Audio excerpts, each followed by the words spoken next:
Hello, world, and welcome to Explorers of Elsewhere Live.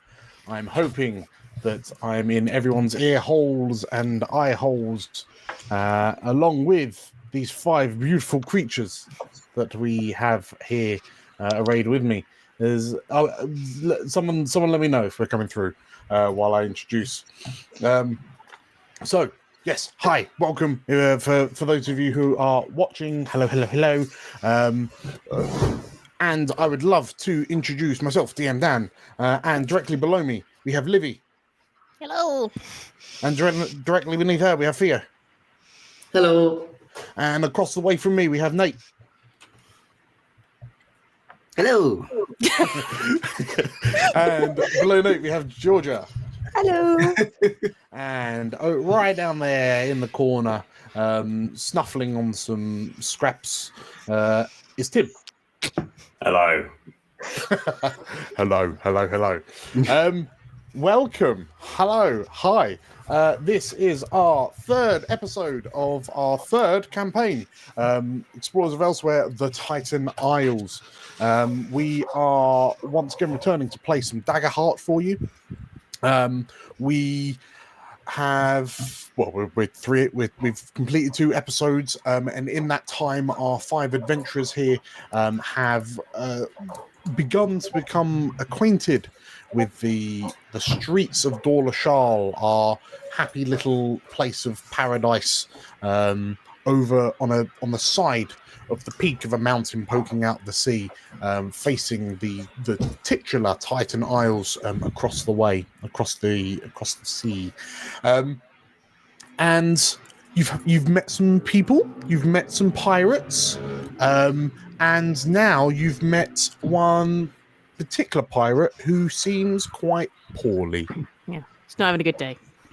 He's not having a very good day at all. Not at all.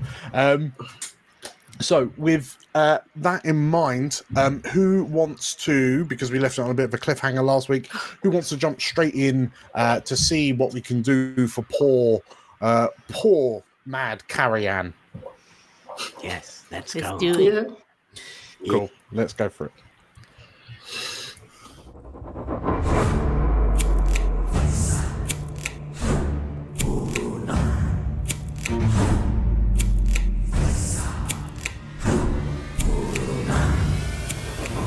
Hello, I'm Nate, and I'll be playing Griffin, a Sanguivar bard. Hi, I'm Livy, and I'm playing Abe, the Guardian Keeper. Hello, my name is Theo, and I'll be playing Cooper, a Dragon Scent Rogue. Hi, my name is Georgia, and I'll be playing Cassandra, an Asavar sorcerer. Hi, I'm Tim, and I'm playing Gardy, Majani Druid. And my name is DM Dan, the Games Master in this adventure.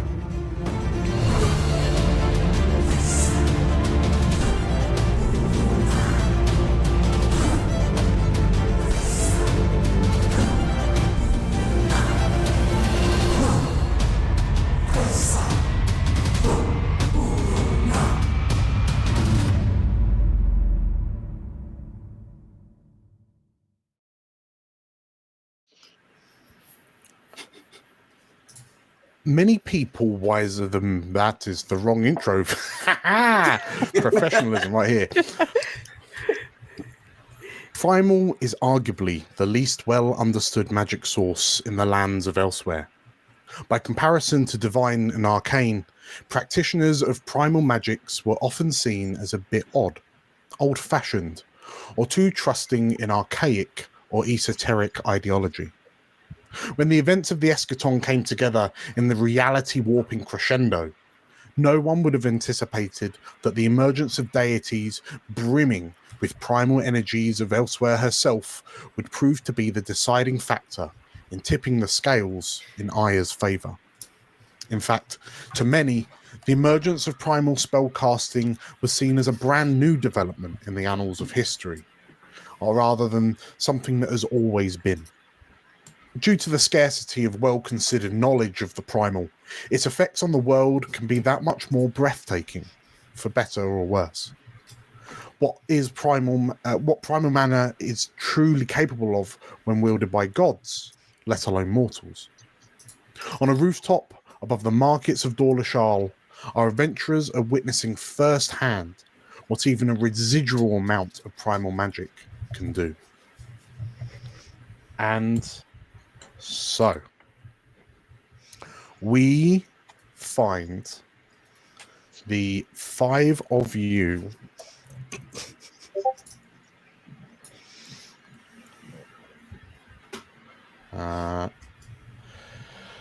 spread between a rooftop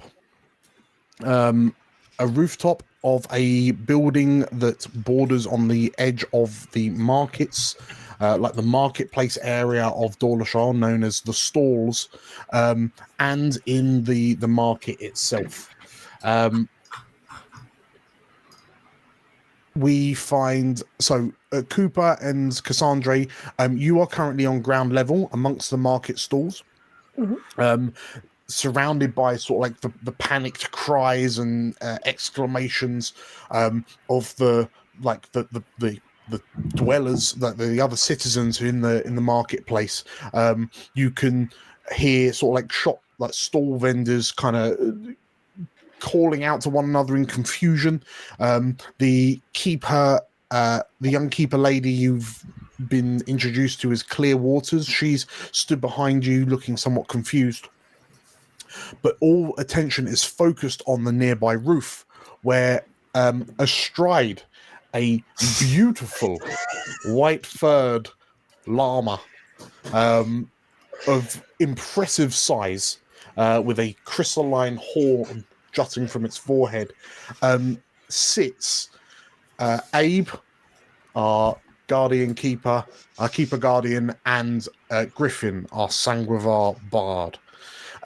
Directly opposite you, now surrounded by this swarm of what look to be like living plants with kind of writhing vines and like thorn stems for limbs, is the pirate you presumed was once Mad Carrian, now horrendously transformed and mutated, his skin having turned to a hard, knobbled bark-like substance, these root-like, branch-like vines bursting from his chest, his arms, his wrist, his head completely twisted back at a angle that does not support the structure of a spine.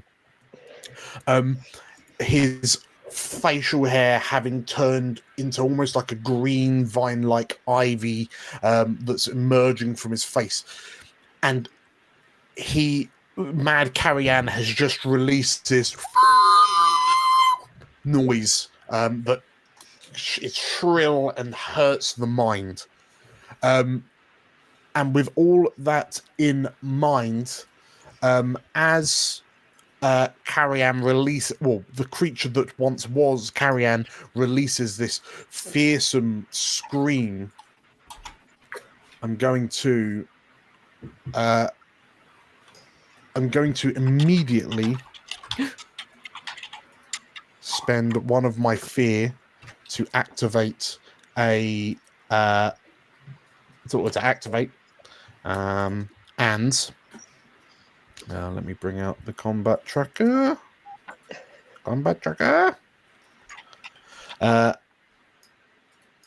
And of the flower-like buds that have fallen off of Carrian, a number of them begin careening off the rooftop into the streets below. And Cooper and Cassandra, you hear like screams of panic coming from nearby, so the alleyway to sort of like your right, as these, unbeknownst to you, as these plants pour into the streets below, to the surprise of the populace.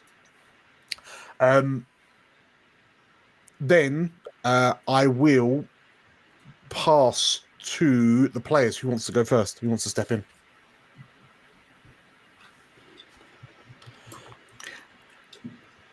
How many people can I do a combo attack with? Is it one, or can it be two if they're sitting on me? What are the rules around dual mounts? So, what are you thinking? On a Tag mount? team?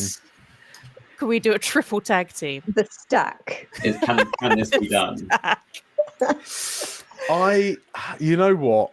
If I mean, if not, I'm just going to trample these fools, so it's all good either way. Sure. I mean, I can do something that might make the decision a little bit easier if you want to do a tag team with Abe. Because I spoke with Dan about this because I wasn't quite sure how I could implement it. So upon seeing this, Griffin is just going to hop off and kind of smack you on the arse, Daddy, and go like, "You both got this. You both got this." And he sort of looks over down at Cooper and Cassandra as well, and kind of like, "Go, we've got this," like that. And I'm going to perform rally. So apparently, once per session, I can describe how I'm rallying the party, and everyone gets 1d6 that they can use for whatever they want. So they can use it. Let's see if I can find that in my character sheet. In 2 seconds. I believe it's for like attacks, damage. Yeah. There we Nice. go. Nice. So you've got an extra d6 dice that you can use for your attack, your damage, so forth. Incredible.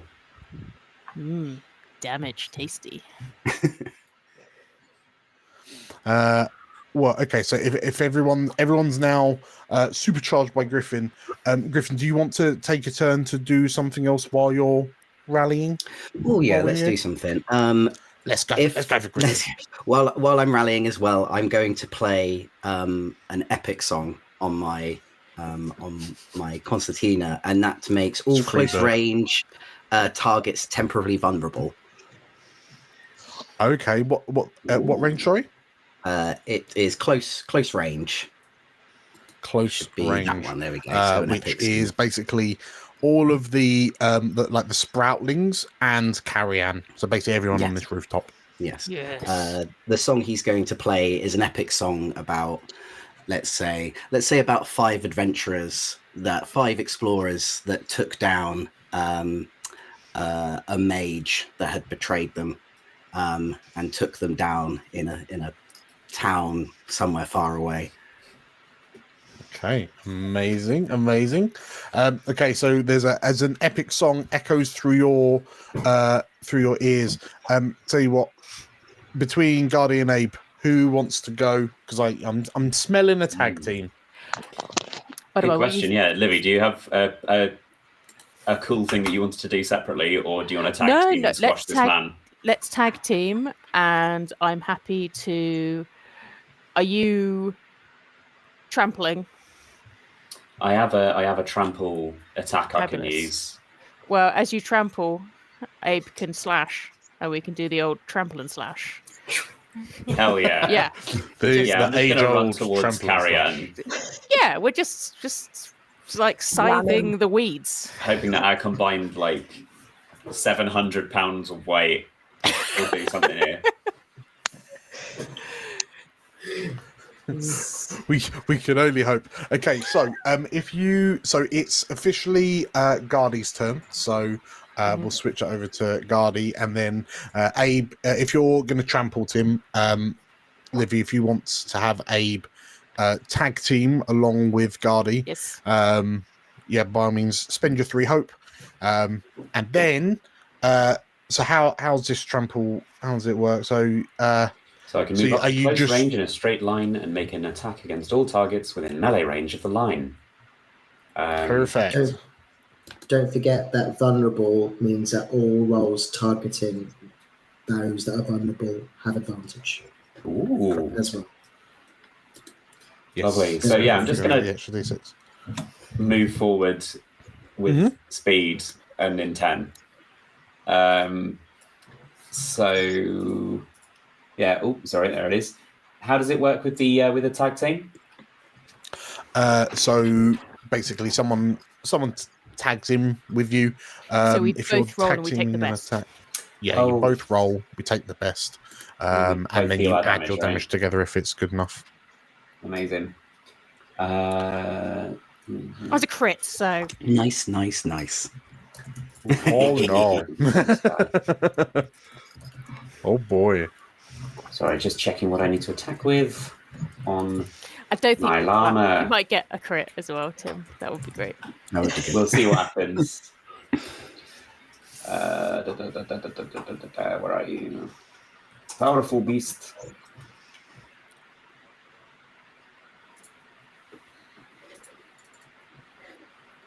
So Okay, I've got it. your- It's strength. Yeah.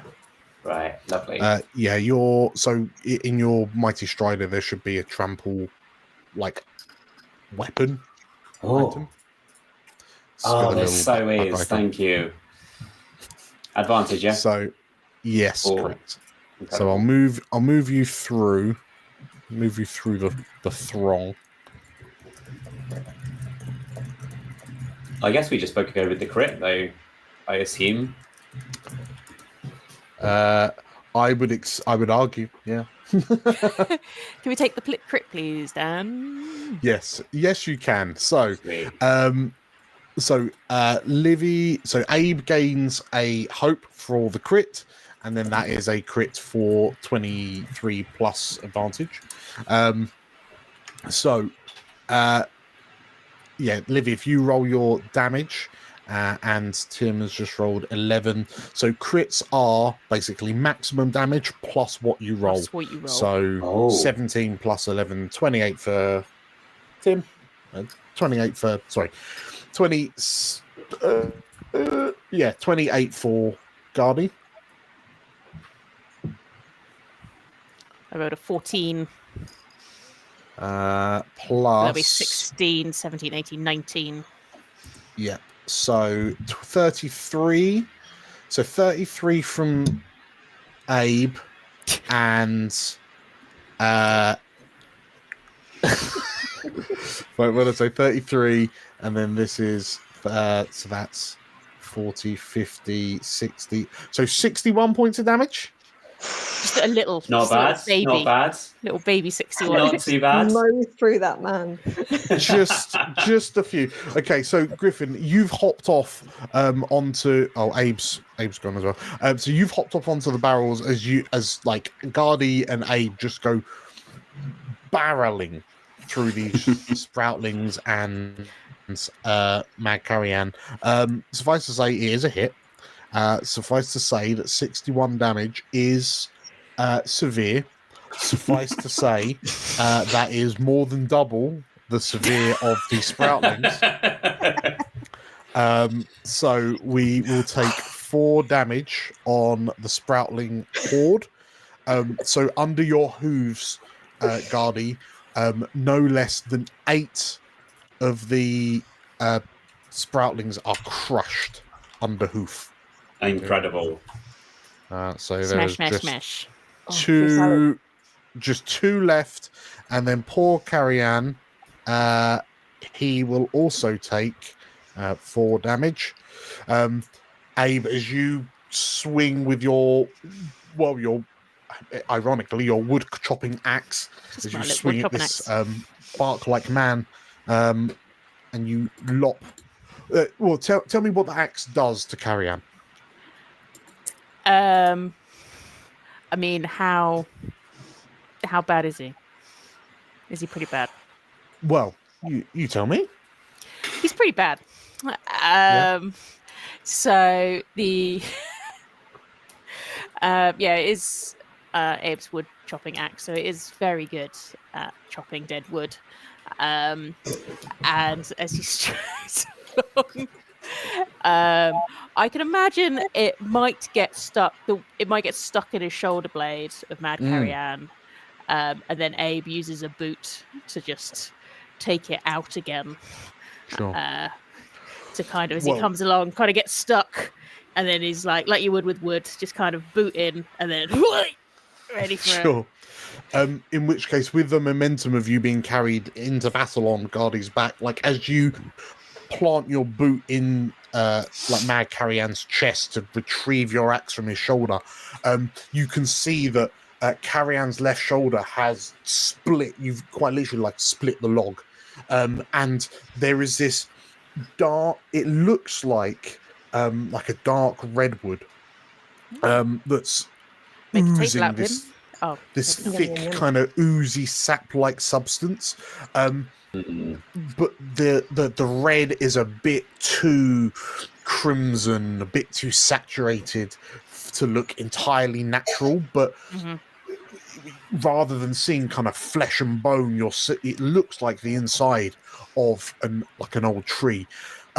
But then as you retrieve your axe and this sort of like red crimson sap flings into the air, you watch as the wound, such as it is, begins to dry up and harden at an unnerving rate. And this sort of like this new root-like growth bursts from the wound. To the point where Carrian's left arm just becomes more of a twisted knot of vines and branch.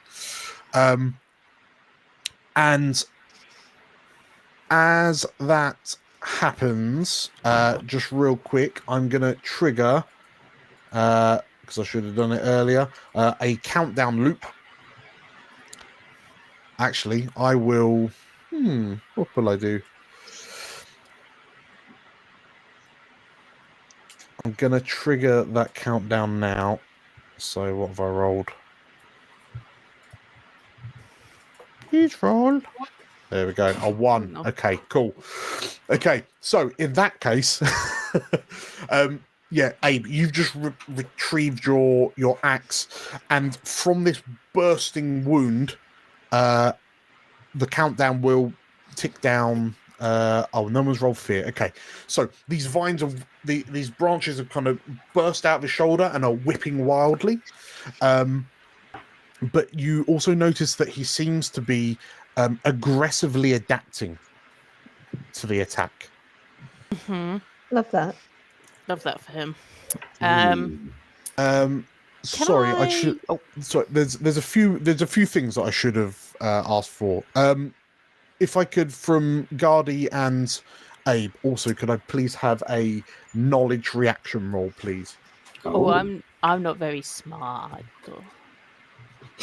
I'm just a llama. Get that on a t-shirt.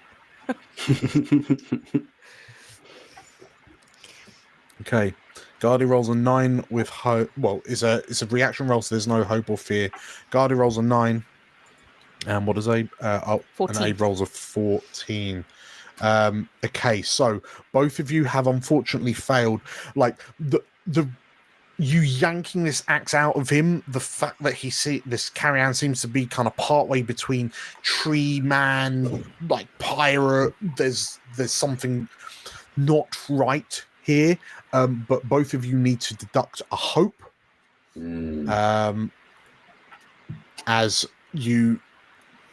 this scene unnerves you. I believe, Livy, you're already zeroed out, but. No, I got one for rolling a crit, and then you got I'm one. In which case, yeah, you'll lose that one. Can I quickly do something? Yes. Abe is gonna just pat the llama on its long, beautiful neck, and say, "Oh, that's the best llama ride I've ever had." And as we now have a soldier's bond, we both get 3 hope. Yeah. Oh yeah. Okay. Llama noise. That will. So that's moving the spotlight onto you for a moment. Do you want to do another action while you're there? What, stroke him again, or DMs hate this one trick. Yeah, it's so true. So I'm. Can I make another track? Am I allowed? Because that was like a tag team. So if we're moving the spotlight onto you, instead of I'm not going to be great at this.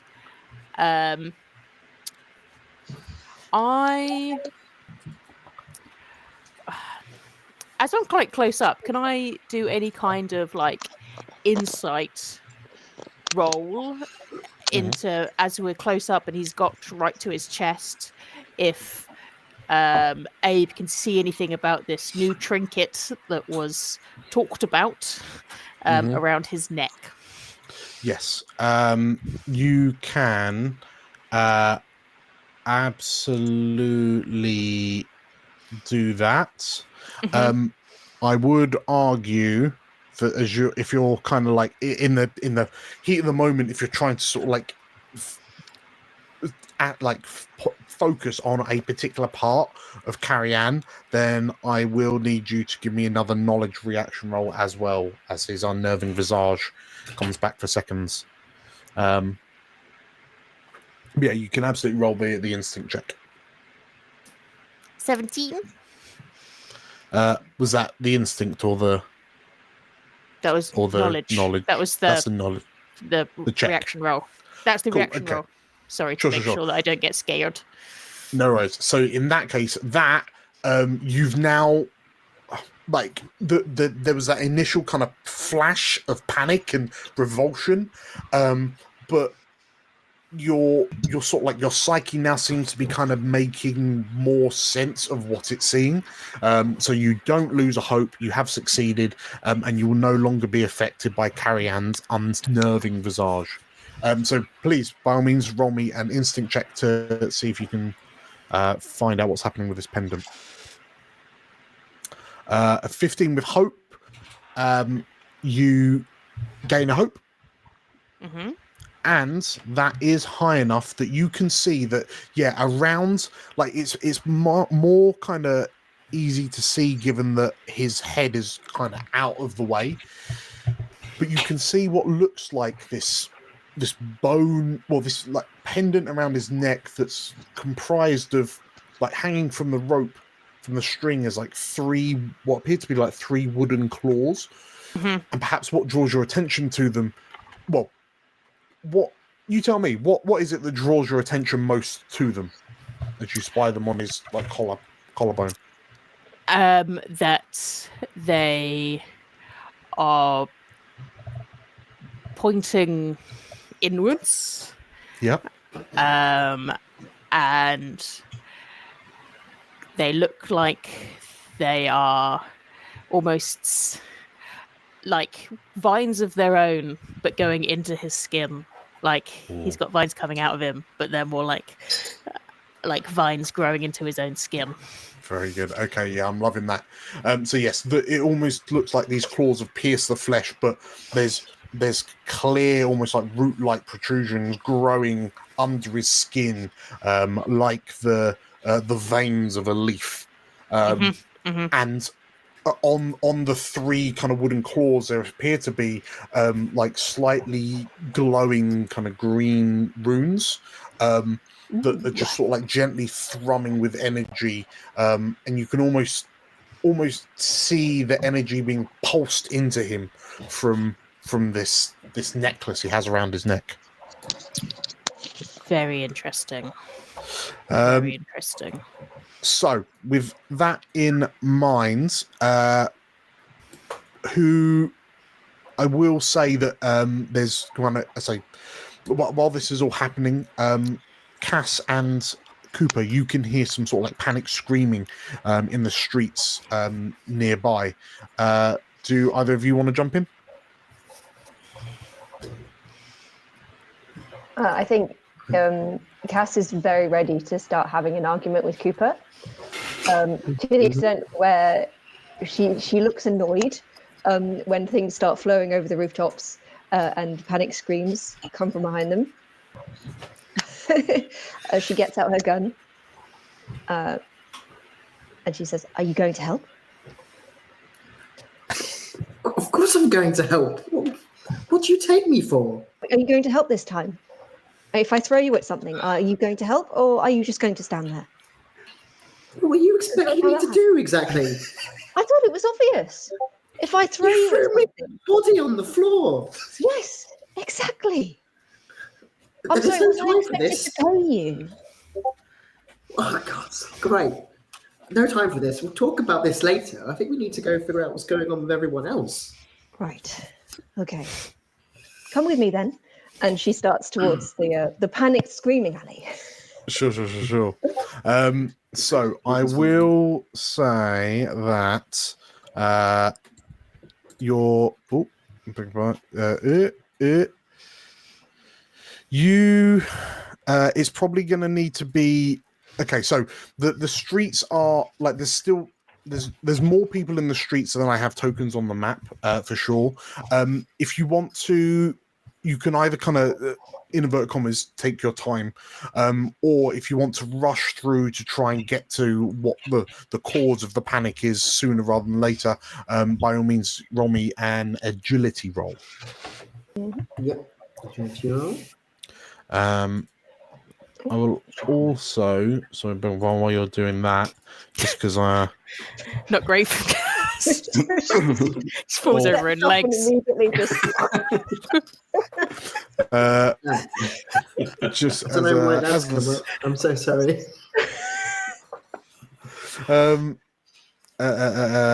Sorry, if I just do this. Okay, so Mag Carrian's vines are preparing to whip. I'll come back to that in a sec. Okay, so Cass, you sort of like try to make your way into the crowds, and you just kind of like get caught up on a couple of kind of shoppers and stall keepers, and they're just sort of like bumping into you and kind of knocking you back, and you don't make much progress in the grand scheme of things. I'm going to take my fear, and then I'll also, like, as you're pushing through, you hear this like this blood chilling kind of scream coming from around the corner of the alleyway that you heard the panicked cries coming from.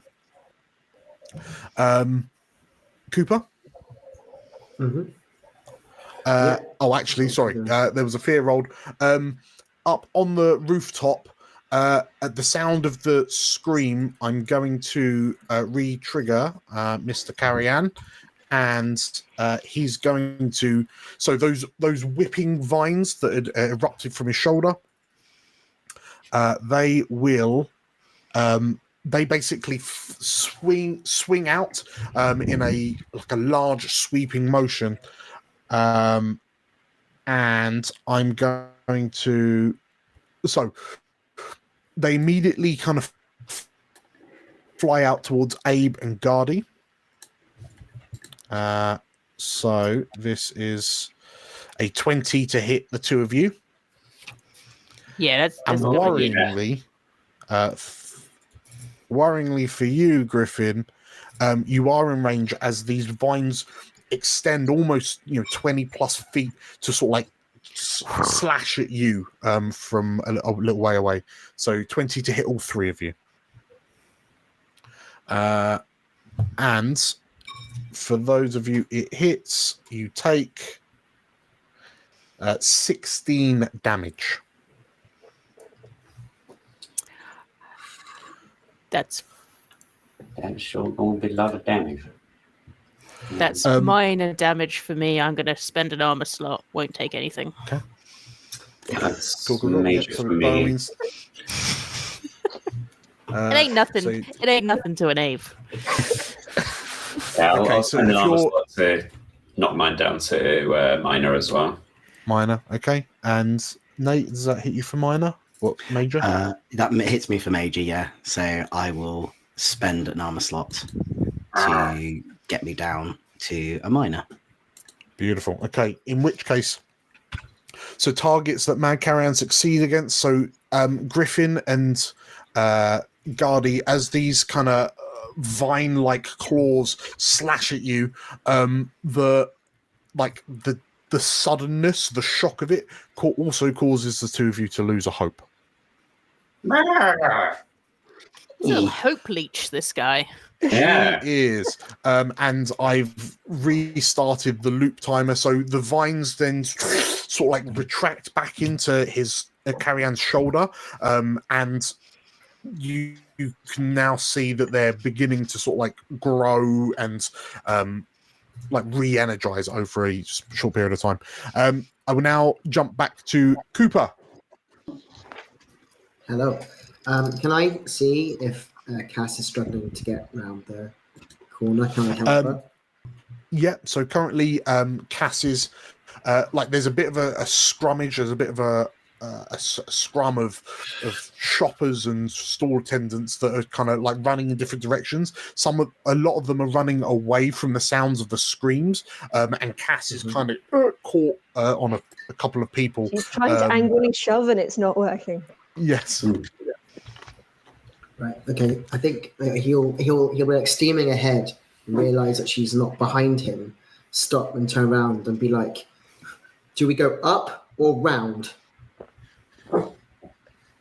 Round, then up. Right. Okay. Come on. And he'll reach his hand out for her to take, so he can literally drag her through the corridor, so she can't get. Okay. So in which case, let's say, is it more of a like grab by the wrist, drag? Yeah. It's not. Well, okay. Yeah. Okay. So I will ask for whatever check you want to do. I'm expecting it might need to be like a strength check if you're muscling your way through. Yeah, I guess so. Unless you want to try and do the duck and weave. More finessey. Yeah, I think he is a more finesse guy. I think he knows how to get through a crowd. He's a rogue. He's got that street smart in him. So I'd say finesse. Finesse would... That's more for like manual dexterity. If you're trying to jink through the crowd, I'd say that's more agility. Okay, we'll do agility then. Okay. Cool. As you're dragging behind a Cassandra, I will ask for disadvantage, because if nothing else, there's that much more surface area that crowd is applying itself to. Right, rolling for disadvantage then. Here we go. Okay. A 12 is still going to be enough, I reckon. So the two of you are able to push your way through the crowds fundamentally to get to the entry, like the entrance to this alleyway. But with the fear, you see that in the just further down the alleyway, there are two like Dawlishal, you presume, well, they look like tourists, if anything, a little bit further along. If I push you out a little bit further, but you can see that in the alleyway in front of you, there are at least 10 or so of these kind of pink leaved, like pink petaled creatures. They look like flowers, but they're moving around like almost like triffids, and they are currently swarming over these two tourists down the alleyway. And as the two of you get to the end of the alleyway, you watch as these tourists are sort of like dragged to the ground, and these plants, both of them have one of these plants begin to wrap around their heads, and slowly, quite abruptly, the screaming stops from the goblin woman that now appears to have this plant attached to her face. As this is happening right here, if either of you want to retake the spotlight, by all means. Beg your pardon, there was a fear. So I will activate these sproutlings, beg your pardon, and I was going to say, was the tourist not the fear bit? That was a fear effect. Now it is my turn. No. God. So I tried. The horde, this horde of flowers, looks to you, and the ones that aren't attached to the commoners launch themselves down the alleyway towards you. Between the two of you, and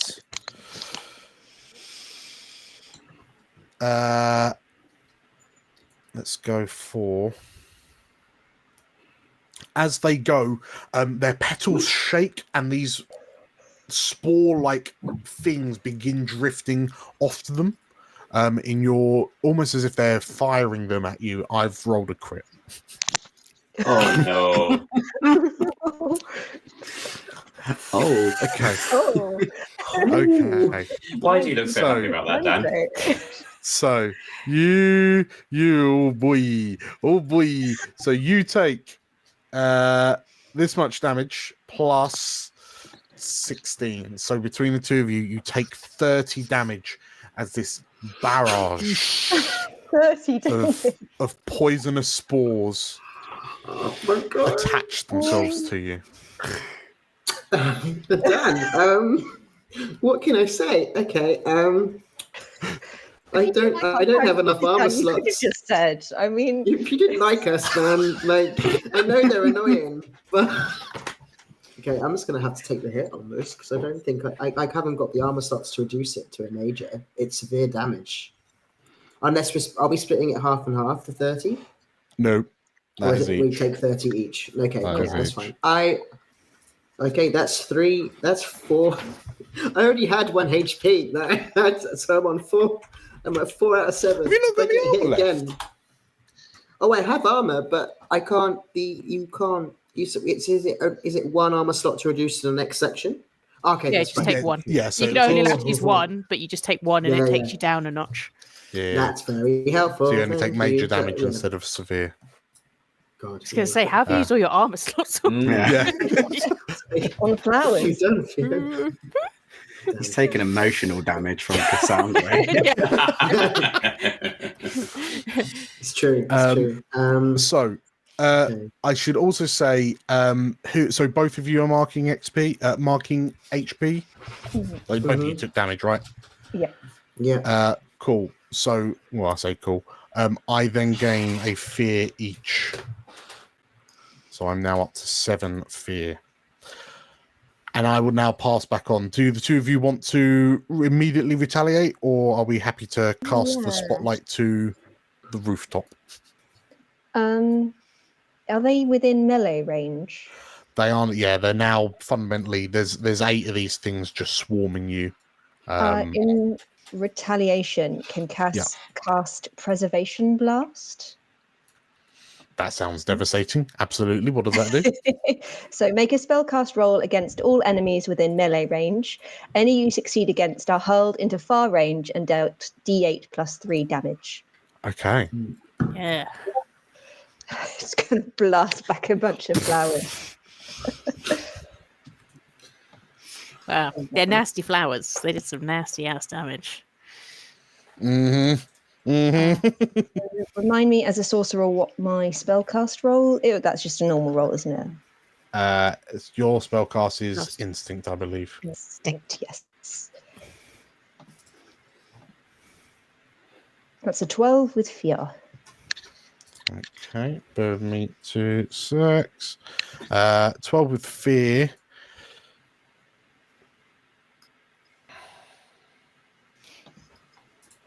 You've got a rally if you need it. Oh, yeah. Oh, yeah. You've got a rally if you need it. I will roll a d6 as well. Yes. So 12 I rolled plus a 6. 6. So an 18 with fear. Hey. Very good. Thank you. Very good. Thank you. That hits. Nobody had to see it. Amazing. So if you roll roll your damage, D8 plus 3. So that's an 8. That's an 11. 11 damage. 11 damage. Total, which is major damage. Okay. So you do 2 points of damage, drops at 3, and then they've already lost some because they peeled off. Cool. Okay, so the horde is largely diminished. 1, 2, 3, 4. So 4 of them are obliterated. As you, what does this preservation blast look like?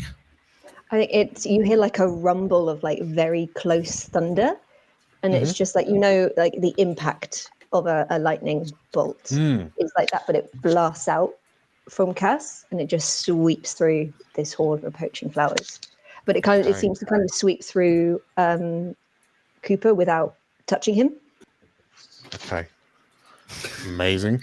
In which case, yeah, like 4 of these plant-like creatures in front of you just sort of like disintegrate under the concussive force, and the remaining 4 are just sort of like blown away down the alleyway as if carried by this incredibly strong, like blustery wind, as they kind of land near the 2 tourists that have been plantified. I will take this opportunity because way back when someone rolled with fear. Oh yeah, so for your preservation blast, you rolled with fear. Yeah. So as you watch these 4 plants get blown away, the 2 tourists that have been like face hugged by these plants, they stand up, like look towards you as you unleash this magical assault, and then like as they stagger, their heads turn to look the other way, and down the alleyway you can see that there are more civilians by a fountain further down, and with a they begin sprinting down the alleyway towards the other civilians. That's going to be it for my turn. Who up on the rooftop wants to go? If I was to look over, so say if I was to look over here, over the wall, Yes. how far away would I be from Cooper and Cassandra? They're around the side. Yeah, they're down. They're downside. So yeah, if I was to run over to the other side, how far away would I be? What? So if you were to run south, you mean? Yes. You are about 20 feet up. So close range. Yeah. If you get to a point, so basically the rooftop in Foundry is designed that with angles and heights and distances, it's figuring that all out because it's very clever. So if you get to a point where you can see Cass and Cooper, like when you're stood on the edge of the building, you can see Cass and Cooper. Okay, then. In that case, Griffin is going to run south. He's noticed that they've been talking to each other. Like he's seen Abe and Gaddy sort of like completely trample all of these flowers and just kind of gone like, they're fine. He's overheard sort of like Cooper and Cassandra bickering at one another, and he's gone like, they're talking, brilliant.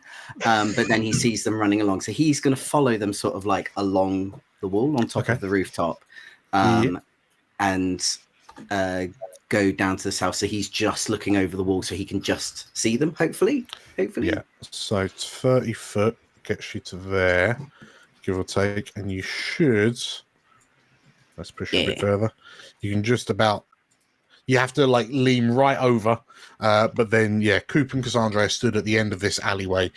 There's like shredded leaf and pink petal just like floating through the air. And you probably would have like while you were running, you probably would have heard this.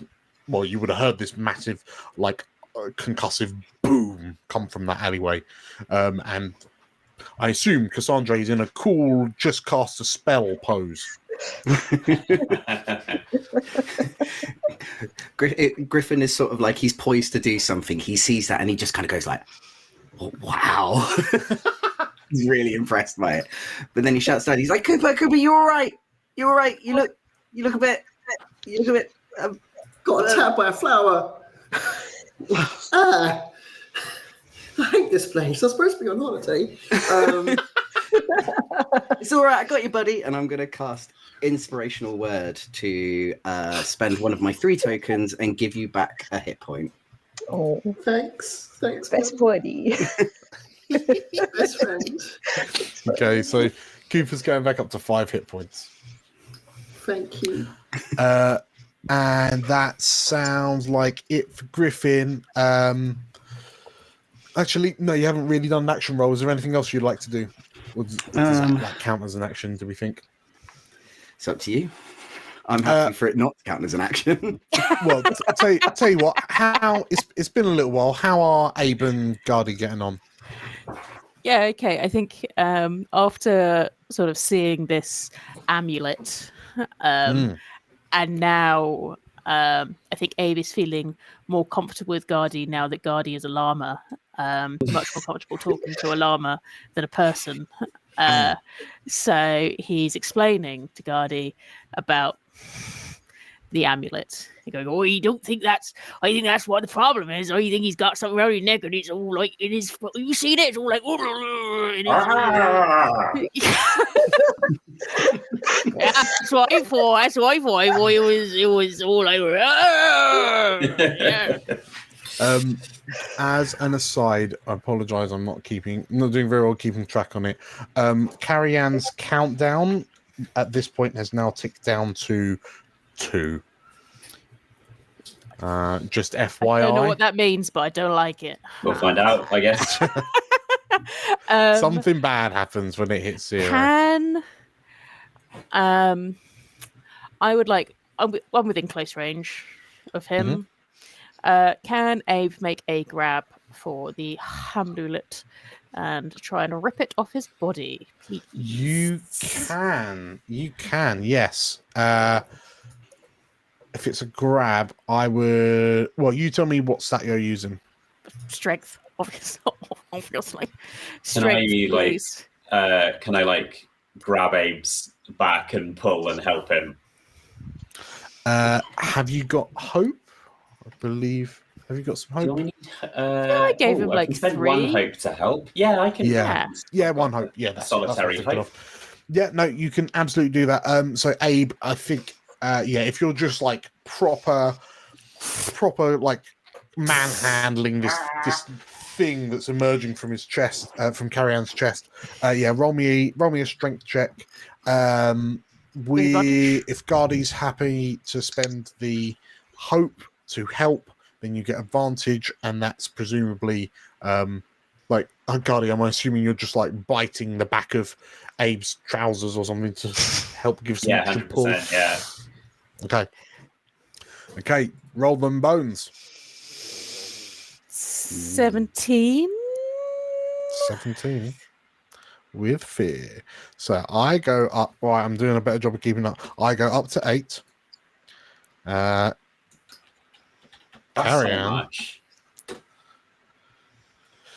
Carrie Ann counts down to 1, but you manage to get your fingers around this. It's helped because the string is still string, so you're able to kind of get your fingers tangled around that a little bit. And on a 17, there is this this horrendous wrench, and it feels like you're tearing like a large fist-sized scab from Carrie Ann's torso. I like that. And look at it. It's like you're peeling a chunk of bark off the side of a tree, to reveal that sort of blood red wood-like substance underneath. And Carrie Ann roars in pain as you do that, and it looks like the vines on his shoulder seem to die down somewhat. So yeah, he still looks the way he does, but there doesn't seem to be this as you rip it out. It's also, when you grab a load of ivy that's growing up a wall, and as you pull it off, you just see it sort of like peel away. Yeah. It's almost like that as you rip out these. They look like roots from his chest as the necklace comes away completely in your hand. I will, on a success, and then he puts it on. As you've removed that successfully, I'm going to stop the bursting vine countdown. Nice. Good. However, Oh. Oh no.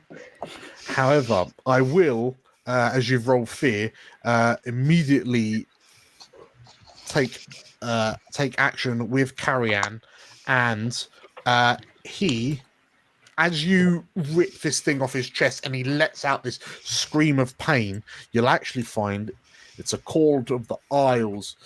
So I will spend an additional fear to drop me to 7. And I need everyone, all 5 of you, to make me a presence check. As there is this warbling.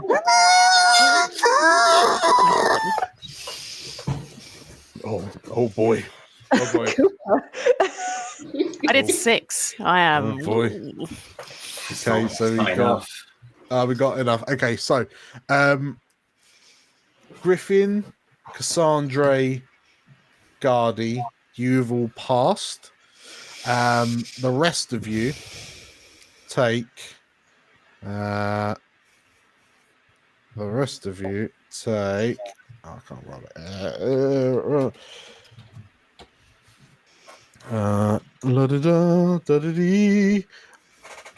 19 direct damage,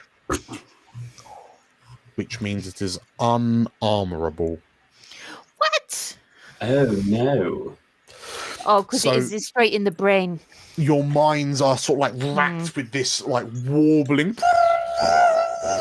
scream that like tears at you, and it feels like your insides are molding over. That there's branches growing through your muscles, and it's not, as far as you can tell, but it feels like it. But yeah, 19 damage, unreducible.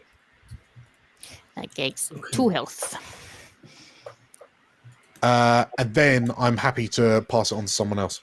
Can I have Gardy? a good old stomp on these little flowers, please? You can indeed. Is Abe still upon your back? As far as I know, unless he's chosen not to be. We're in for the long haul, baby. Hell yeah. Best friends. Can Abe drop the amulet? Is that something that can be done? Yeah, absolutely. That seems like a really good call. Abe's just going to drop it on the floor. Don't want to touch that anymore. Thank you very much. Because you've noticed that during the scream, like the roots, like the plant-like roots that were emanating from the ends of the claws, like they started whipping wildly. Just looking for a new host. No, thank you. So you drop it to the floor, and you hear the wood like clatter against the rooftop. Okay, so atop Gardy's back. Abe is on Gardy's back, but Gardy, go stomping. Right, where's my stomp button? Yes. Stomp. Oh no. Is it worth even trying to use my rally? Well, I don't think you'll get to I don't think I'll get there. Never mind, Abe. Okay, you go to stomp at the sproutlings. They skip and sort of like dodge out of the way, and you're unable to land a hit. I'll gain the fear to go up to 8, and then I'll immediately activate those sproutlings as they sort of like lash back at you with barbed vines. But they only roll a 10 to hit, as there's only 2 of them. Okay, so they whip at you ineffectually, but your thick fur keeps you mostly protected from the swipes. That's me. I think it's good time we return to Cass and Cooper. Can I please drink my health potion? You may. After that horrendous display that was too. Yeah, so I can roll 1d4 worth of hit points. 1d4 hit points. How much health are you on? 5 out of 7, because I couldn't armor it. No, because you keep hitting us at major or severe, Dan. Well, I you're got up to one 6 hit now. point back. That was great. That's great. Okay. Do you want to cheekily maintain the spotlight and do some stuff on things, or are you? I would like to do something actually because I feel like Yes. I've done nothing. Cooper's just run in, got hurt, run back, got hurt. It's like, but he's just watched his ex do some wicked magic, and he's just like then given HP. He's just like, this is too much. Like, what is going on? And I think he finally gets his composure, gets out his crossbow. And I think just here, I think there's this kind of something that can kind of keep him hidden slightly. I think is it like a tent or like a box? Like a little store, I want him to kind of I just want him to use that so he's got some cover. I want him to fire at the sproutlings that are moving away, so they're not attacking the tourists anymore. I'm not sure, because it doesn't specify how many I can hit. So is it just one, or can I aim so I can hit two in one bolt? So what would you prefer? I mean, the 4 in front of you that were kind of blasted away by Cassandra, they seem to almost be operating as like a single unit, if you will. The 2 plant zombies that have gone careening down the alleyway, they are for all intents and purposes separate targets now. Okay. I'm wondering if I should probably attack them actually first. Let's do that. Because I can do far range. I'll hit one of the scary tourists that have become. Yeah, so they're mutated. Yeah, for the greater good. Who cares? They're gone. They're gone now. There's a goblin woman and there's a wolfkin man that are currently. Which one is closer to the other tourists? Because I can't. Upsettingly, they're almost equal distance. Okay, I will. They're hit both going to be a problem. The guy. I'll hit the guy. Okay. Okay. So, because I am slightly hidden, I would like to use sneak attack as well, please. Yeah, so, that sounds good. Crossbow. How do I do crossbow again? Try and remember. All right, crossbow. Normal. Okay, that's an 18 with hope. That is a hit. Yay. And then I'm just going to open up my crossbow damage is 14. Mm-hmm. Then I get to add sneak attack on top of that, which is 7. So 21 damage. Mm-hmm. Okay. In which case, as you fire your crossbow bolt, you get to your hiding spot. Time slows a little bit as you fire the crossbow. You can almost see it careen down the alleyway between the 4 sproutlings that are sort of trying to regain their composure, and there's a thunk as you hit. Whereabouts on the wolf command does your bolt strike? I aim for the head. Sure. I aim to take him out as quickly as possible. In which case there is a dull thud as this bolt impacts with the back of the Wolfkin man's skull, and the speed at which it was kind of running towards the other civilians, he just collapses to the floor, skids until he crumples up against the steps of the fountain. And as he rolls over from the force of hitting the steps, you notice that this bolt has emerged from the front of his face through the bulb of the plant that was attached to his face, immediately ending both of them. One shot, one kill. So Griffin, Cassandra, who wants to jump in next? I'd take your hope for you. Go for it. Go for it. No, I was good. Would you like to? Yeah, you go for it. I think seeing this, Cass will follow suit, and she will aim for the other plant zombie. Okay. I think there's a sense, even if it's true or not, that if the zombies get to another group of people, then they will continue to infect. Someone's seen the film. Yeah. So that is she will bring out her pistol. Uh-huh. And that is a 20 with hope. 20 with hope. Roll for damage. Damage, one sec. I'm missing myself. I can't seem to find. If you trust me, I can roll for damage. Yep, sure, I trust you. Unless Okay. it's really low, then I don't trust you. 12 damage. Cool, I'll take that. Which, tell me where your shot lands on the back of this goblin woman. I think she's also aiming. I think she was a little bit a bit distracted by Cooper being in pain. She doesn't want to show it. So she also goes to aim for the head. I think she ends up aiming a little bit further down. Okay.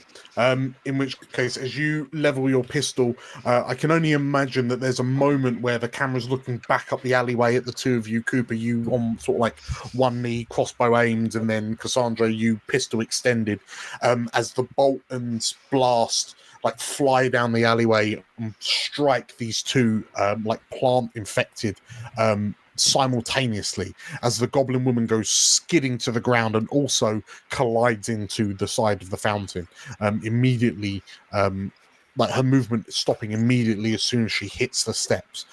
As you like check your shots to see if you were successful, and you realize you were, you see that flanked by these two bodies is another like young goblin woman, in a sort of like a pink, like a quaint little pink dress, and like she looks up to you, like she's splattered somewhat by by the innards of these two like infected, but like she looks up to you, like the blood's tinging her sort of like auburny hair, and like she's shaking and quivering slightly. We've traumatized a young'un. But you hear from like she, like looking at the two of you, she then shouts out, "Thank you!" She squeaks. Cassandra, you take your hope if you haven't already. Thank you, I shall. Who's going next? It sounds like Griffin. Griffin's not been for a while. Griffin's going to sort of look over, and then he's going to look over the wall and then back again to Abe and Gaddy and kind of see like which group probably needs most help. Gaddy, who was it who just attacked you a moment ago after you did your turn? Was it? It was them little fellas. The little fellas. Yeah. In that case, Griffin is going to join you guys. That is, and he's going to come up close, and he's going to give one of these fellas a whack with his cutlass. Okay. So that is... Oh, still in my spell book. Get out of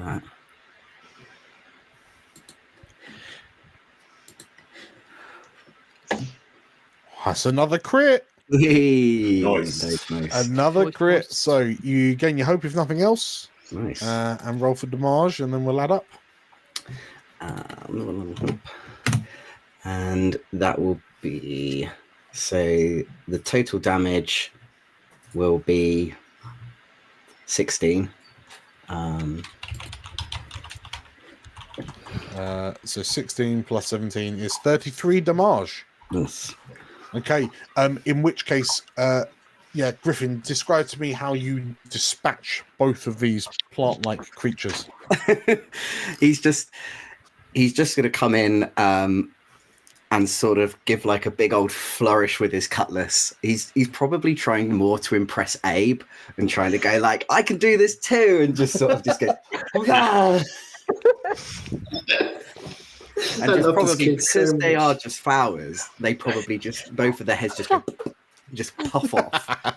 So it doesn't look as great as it does as he's trying to make it out to be. There is a proper fruit ninja style swing, and like both of their heads come flying off.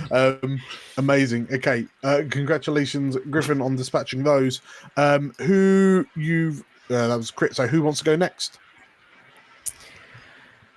I wouldn't mind having a crack.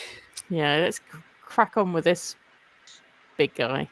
Oh, I think I'm gonna rear up to de-abe myself. Okay. Sorry, Abe. And as I come out of rearing on two legs, I'm turning back into man version Gaddy. Okay. Whoa! Look at that. I'm gonna run over here because I've heard that there's combat afoot. I want to see what's going on. Okay, so as you run to the edge of the rooftop, you can go a bit further. So you can see Cass and Coop in the alleyway, striking a real Charlie's Angels style pose. And there are you can see a number of more of these kind of sprout-like creatures, the ones that you saw kind of leap off earlier. Amazing. Is anyone? Can I count everyone as being in close range? Do you reckon? What with the drop and stuff? I reckon, yeah, close enough. Sweet. All right. I'll mutter some druid stuff. Plunge my staff into like the planter next to me. Okay. Yes.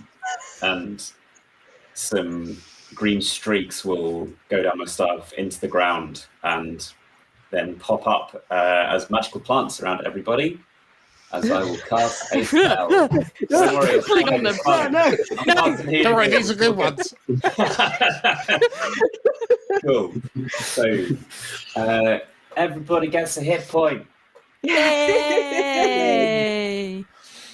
Thanks, a mild Magical panic Llama attack. Man. Amazing. Okay, so if you do that, I am going to somewhat cheekily spend a fear, and Carrie-Anne has had enough of your nonsense. So he's going to he's sort of like double back. He's just let out this kind of reverberant scream. He as he sort of like hunches, he slumps forward. His head kind of lolls back, so it's now kind of hanging limply by his sort of like wounded left shoulder, and he begins to like vibrate and shake, and a number of spores drift off him towards Abe. So that is a 19 to hit. Yes, sir. I'm going to spend a stress to do this much plus another D8 damage. Good.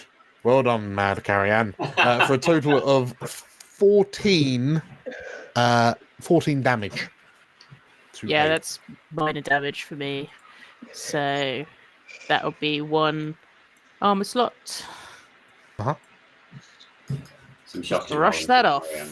Okay. Brush that off. Oh, damn. When I moved away from Carrie-Anne, does he get to slap me or something? Or Nah. What do you think this is? D&D? Nah. Sweet. I just wondered if he was paying attention. So.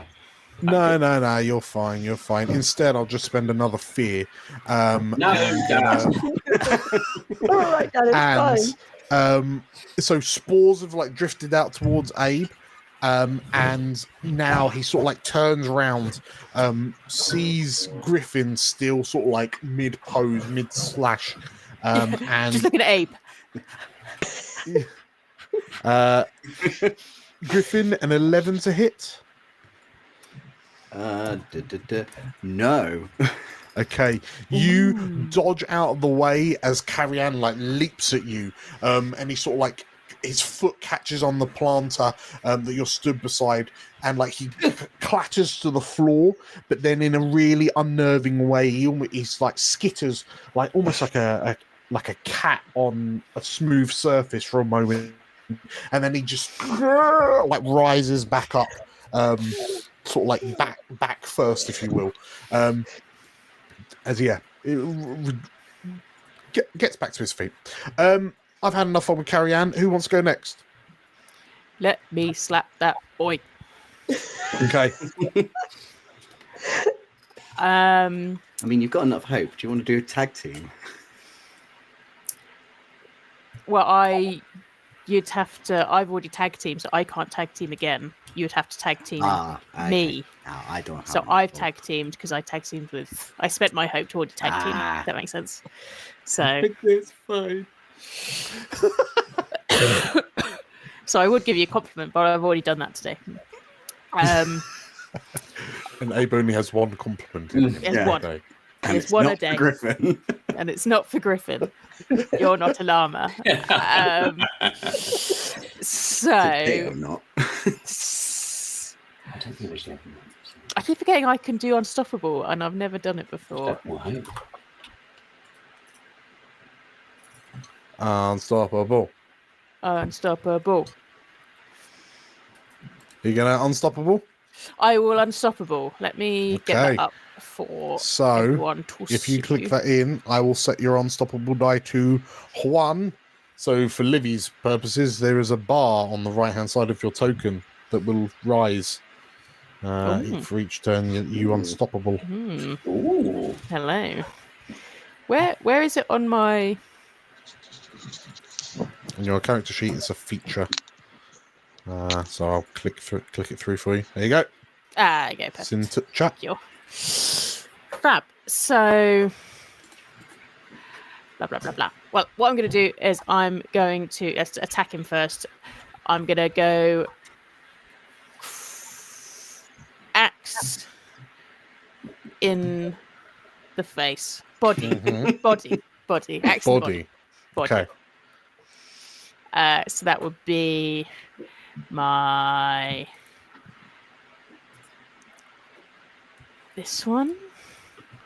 That'll be my... This one. So that is a hit. With hope. With hope. And then Beautiful. for all your damage. And then damage is rubbish. Can I use my rally dice, please? You can. So 7 plus 1 is 8. Okay, so you take a large swing at Carrie Ann and his body, right? You put a light gouge across his chest, and Carrie Ann sort of like reflexes away from it slightly. That is minor damage. Can I add on? Oh, it's if I another spend a plus 1 hope? because of your. It's another plus 1 for your unstoppable, so it's 9 damage. Can I spend a hope to headbutt him? You can. Fab. I'm also going to headbutt him. Sure. Okay, so you're at 9 at the moment. So let me get this one up. There we go. An extra 5 of headbutt So damage. 14 damage total. So as you swing with your axe, like you use the momentum to drag your head forward, and your head, boom, impacts with Carrie Ann's forehead that's kind of like loitering around his shoulder blade anyway. And Griffin, you hear like a telltale noise as like what sounds like 2 blocks of wood bonk, like hammer into each other. That is minor damage. Dunk.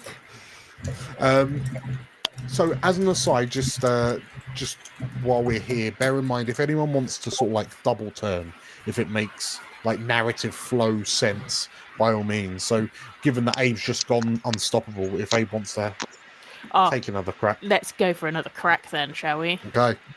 Another crack. We're going to go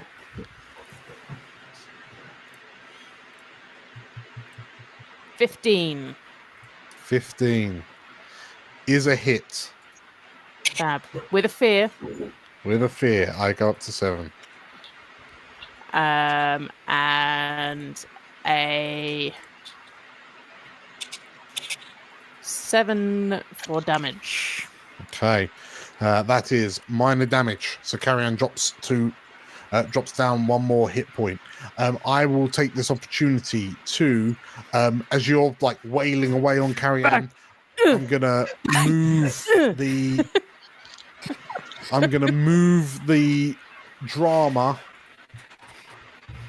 to the sproutlings, and having just been blasted away by Cassandra, the 4 remaining sproutlings turn to see the civilians cloistered around that fountain, and then they begin to head in that direction. Impressively, luckily, they're not. They are about 3 foot to 5 foot too far away to reach the commoners, but so that's going to be their move. Who would like to take the next go? Can I blast them with my crossbow, please? You may. Thank you. Can I just say before you blast them, I feel like there's like this little moment of genuine panic when the healing flowers emerge around them. Like, oh, Cass is like bashing them away from Cooper. Has Cass seen Guardy's magical plants before? I don't. Because I think Cooper will definitely be like, "What the hell is this?" But We it makes probably sense. haven't been in a situation where we need to like Yeah. get healed up in a hurry before. So I think we've been in any major fights. Yeah, No. sure. I suppose Cool. the number of times you've been in scenarios where plants are theoretically trying to eat you is also quite limited as well. Quite limited. Yeah. Okay, well, yes. Coop, right, do your thing. I'm gonna crossbow these things. So again, I'm hidden, so it should be, if it hits, that should be good. So normal 25. Nice. That's a hit. Big boys. I'd like to add, so I can add my sneak attack, which is useless. Can I also add my rally, please, which is my 1d6 dice as well? You may. For damage. Yeah. Have you haven't rolled for damage yet, have you? Yeah, that's the 4. Oh no, I haven't rolled for the damage. Yeah, sorry, that's me being silly because I haven't got it up. I don't.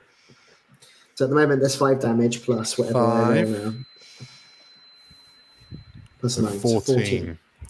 14 in total. Okay. Coop. Mm-hmm. As you, like, what's going through your mind as you see these 4, like, zombie plants seemingly sprinting towards these civilians? Well, it's the same little girl that said thank you to us earlier, and I think he's just like, no, no way.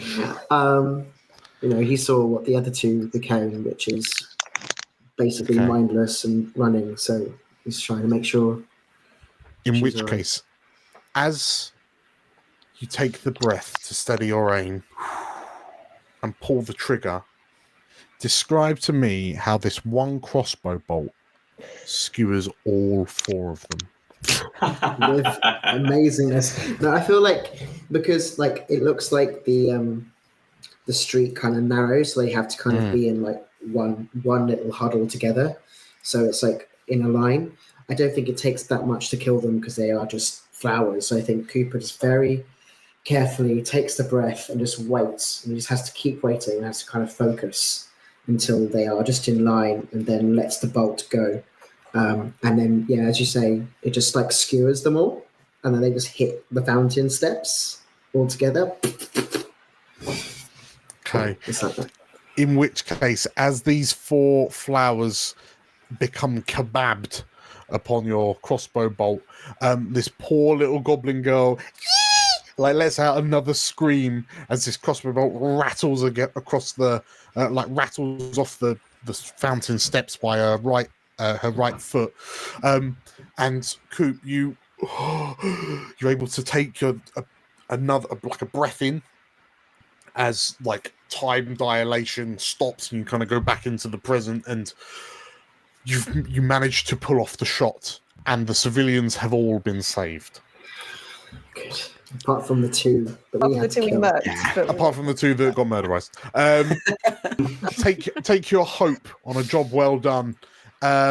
Who up on the rooftop? Well, actually, Cass, is there anything you want to do while you're down here? Or are you happy to pass the camera back up to the roof? I think she's just going to look at Cooper like very impressed very briefly, and then she forces it down. Amazing. Well done. I think Gardy. We'll pan the camera slightly up to Gardy. Whoa. I think I'm just gonna shoot that lad with magic shooting. Yes.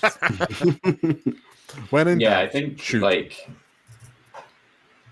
I'm trying to modify my usual attacks that would usually be like, about increasing the vitality in the target potentially, and trying to like figure out how to turn off some of these plants. Let's see. So so as an aside, just bear in mind your short staff that you're equipped with is a very Final Fantasy. You can wiggle it around your head and bolts of magic will fly out the top. Oh yeah, for sure. I mean that is a ranged weapon. Pew. 16 with hope. 16 with hope is a hit. Roll for damage. Hurrah! And describe to me what this what this barrage. What flavor of? I presume it's primal magic. Yes, yeah. So it'll be primal magic, and it kind of looks like shadowy vines, but almost kind of like looking at a film negative in the air. So that's going to whip out. Hopefully, do a little bit to him. I have a mighty 9 damage. I'm gonna chuck my rally on that. Okay. See if we can tip it over. What's that, a D6? D6, yeah.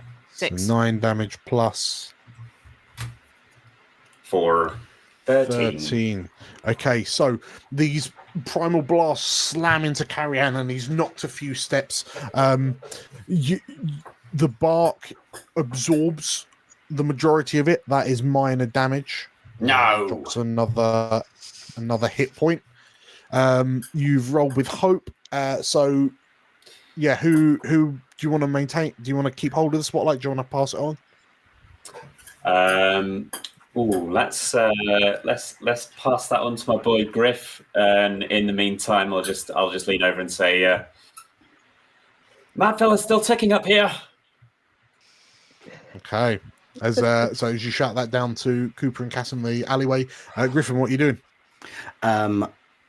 I think he's just about to take another slash with his cutlass after seeing Abe go properly royally rampant on him. Just as he sort of lifts up his cutlass again, he sees this sort of blast of primal damage sort of come from Gaddy, and he just kind of goes like he just sort of gives a thumbs up, and then he's going to make an attack with his cutlass. I've been terrible at remembering this, but as you lift your cutlass to take a swing at Carrion, please roll me a presence check. What? Oh, would you like a retrospective presence check from me as well? Yes. Please. Excellent. Guardy is fine. So you are done with Carrion. You fear him no longer. And Griffin, you also fear him no longer. Okay. You've seen Abe take chunks out of this guy. So yeah, you're fine now. Yeah, by all means, start swinging. Start hacking away.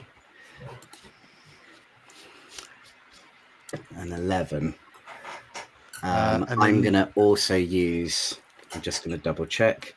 Your rally. Yes, I'm also going to use my rally. Okay, very good. 5 to make it a 16. 16 with hope. Hits. Roll for damage. Nice, nice, nice. Nice. It's a nice little 15 there for damage. 15 is minor damage. You strip off another hit point. Carrie-Anne, like there's dents, there's chunks missing out of the bark. Like they're oozing this like dark red, like sap-like material. But yeah, this Carrie-Anne is refusing to drop. You've rolled with hope to make sure you've ticked up that hope. But as you do like slash into him, I'm going to steal the spotlight to retaliate against you, Griffin. 12 to hit. Meets it, beats it. Meets it, beats it. You take 16 damage as he slashes at you with the vine, like the branch like claws on one hand. And then I'm gonna spend another fear to activate him again. Because the other arm's going for Abe. 12 to hit. Yeah, that hits. Okay. So you take 17 damage as his other arm slashes out towards you. Oh, I want to make myself an armor slot. I'm gonna mark myself an armor slot as well. Okay. And Okay. take minor damage instead. Minor damage.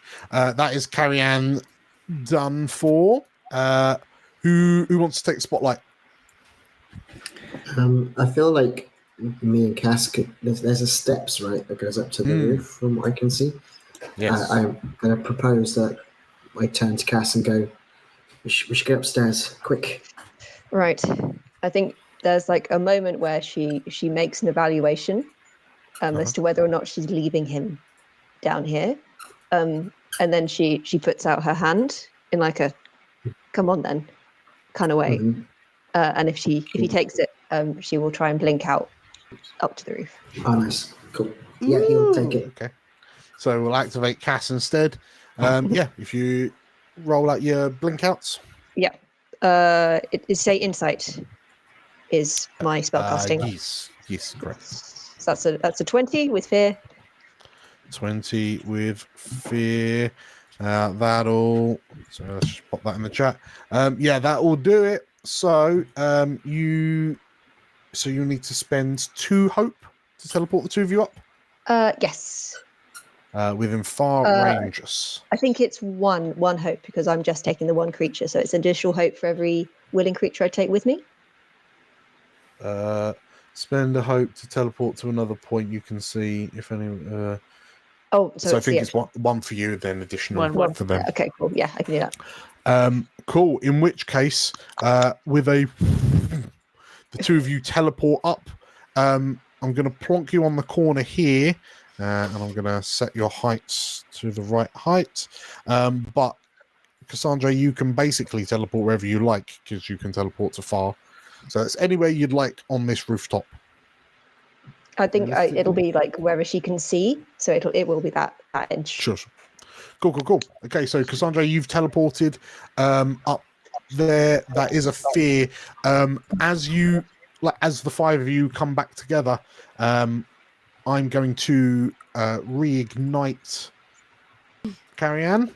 Reinitiate Carrie-Anne, and seeing you and sort of like flailing from the multiple wounds, gonna spend a fear to do the thingy again.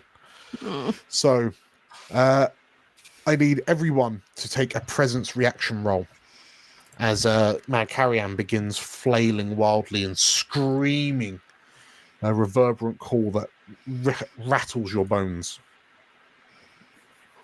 So Nate has crit. Abe fails. Cassandra fails. Gardy passes. Cooper passes.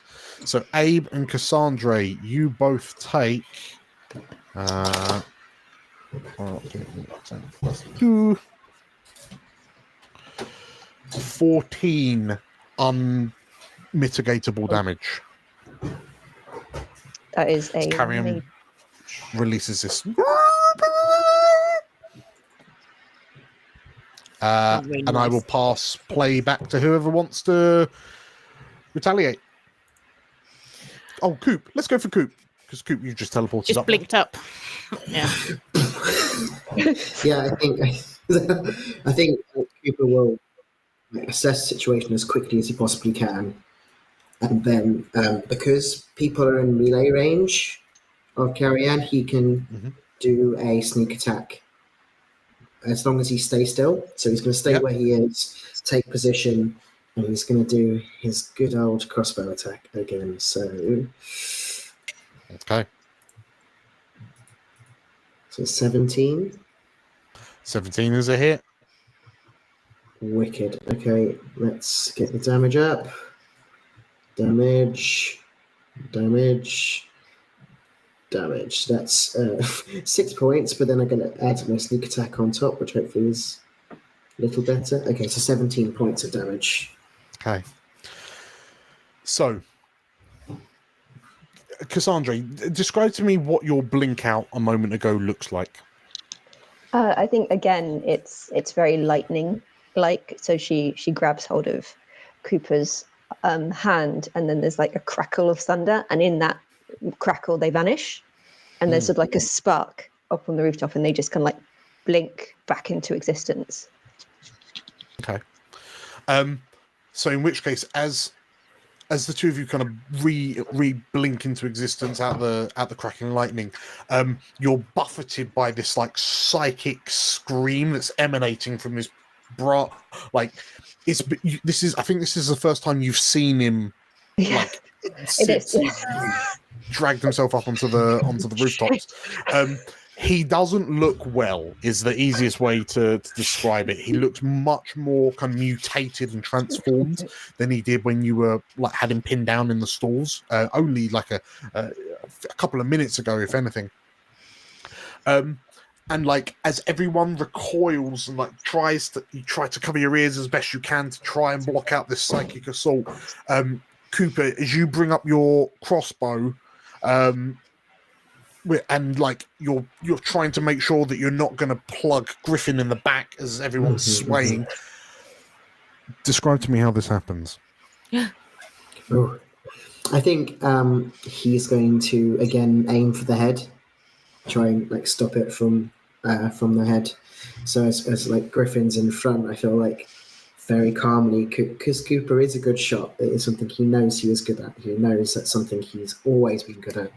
Takes his time, waits for the opportunity, and then plows that bolt right into his head. And I feel like basically the head could explode. I feel like that, depending on obviously the force of it, and then with the goo and the bark, like it's almost like it cracks and splinters and starts to separate. Okay. That's absolutely what happens as this bolt fires through the air. You time it just right, so like Griffin sways out of the way, like as he's trying to protect himself from the psychic advance, and this bolt strikes this screaming Carrion square between the eyes, and your bolt splits his head literally like a log. And as the bolt kind of ricochets out and sort of like flies off at an angle from the impact, the bisected head of Carrion sways, like causes the whole body to sway for a couple of moments. The scream immediately stops, and everyone you're able to catch your breath as the psychic scream immediately finishes, and Carrion staggers for a few moments before seemingly turning to regard the five of you, and then one leg gives out and he collapses to the floor. And as he lands in a crumple, Abe and Griffin, you take a step back as you watch as the corpse begins to like it begins a process of rapid growth, like vines and vines begin bursting out of the wounds and almost wrapping them up like a cocoon.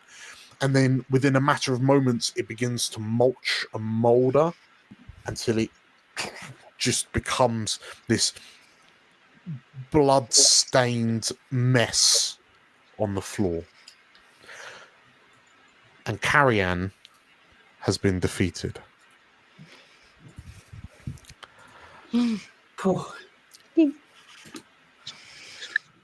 And as the five of you take a moment to catch your breath, I reckon we're going to go for a quick break. So, yes, if you are enjoying this, make sure to stick with us. We're going to go for a quick 10-minute break. For those of you who are watching, thank you. Hello. Hi. I forgot to mention in the beginning because this was I was super excited. But if you're enjoying what we do, absolutely subscribe. And then get involved in chat. Chris is leading the way in the chat so far. So you definitely have people to speak to.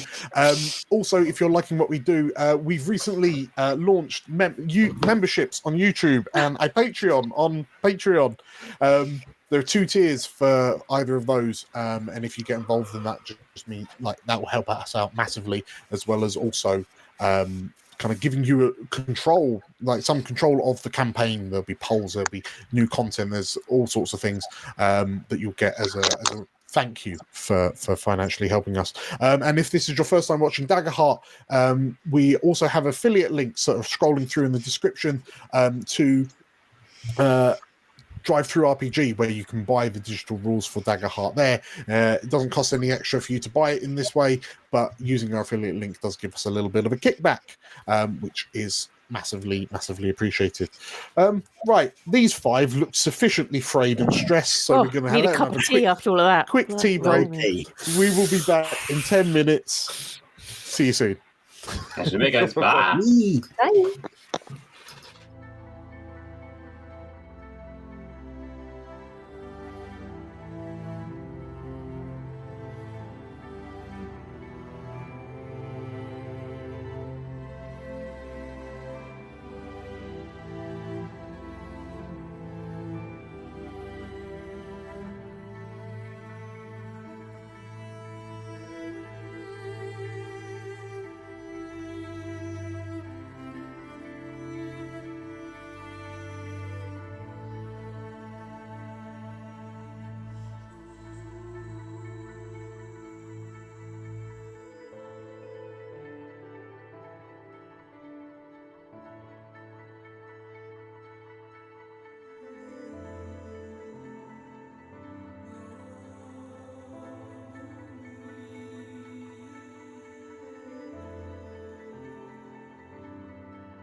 Hello and welcome back, everyone, to the Scooby-Doo gang.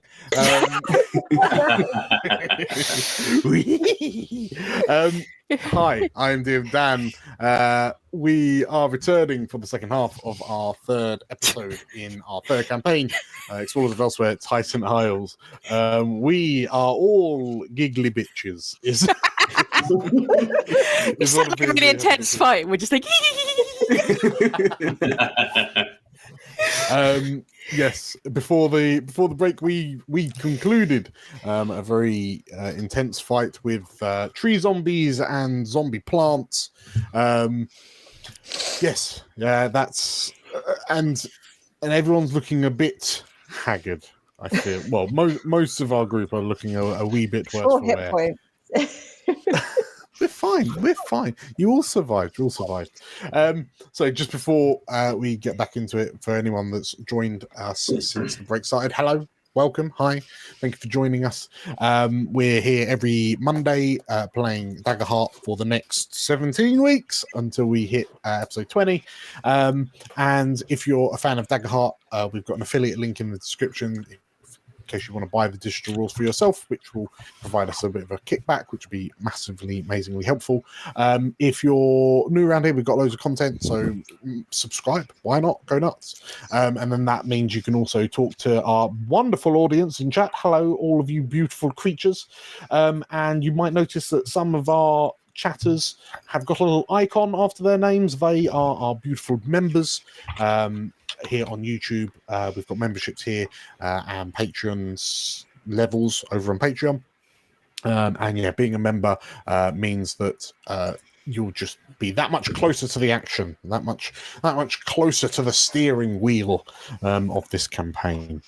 But yes, with all that in mind, we return to a rooftop in the stalls of Dawlishal. As the five of you, like, heavily panting from the recent exertion, the mouldering bloodstain of what was once as the vines are withering away, you've noticed reveals an almost it would be a pristine wooden skeleton if it weren't for the numerous injuries, like evidence of the injuries that Carrie-Anne had sustained during the fight. But if you hadn't seen where this had come from, you might have expected it to be some sort of macabre but artisanal wood carving art piece of this Lorivar man's skeleton arrayed on the floor in front of you.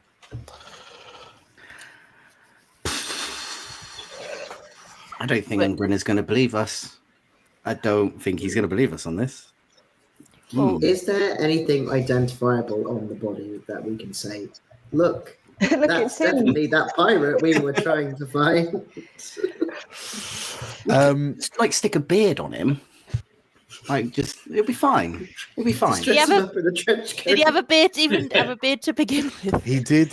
Well, so actually, I will say yes. He did have a beard to begin with, but that had turned into sort of like viney kind of ropes.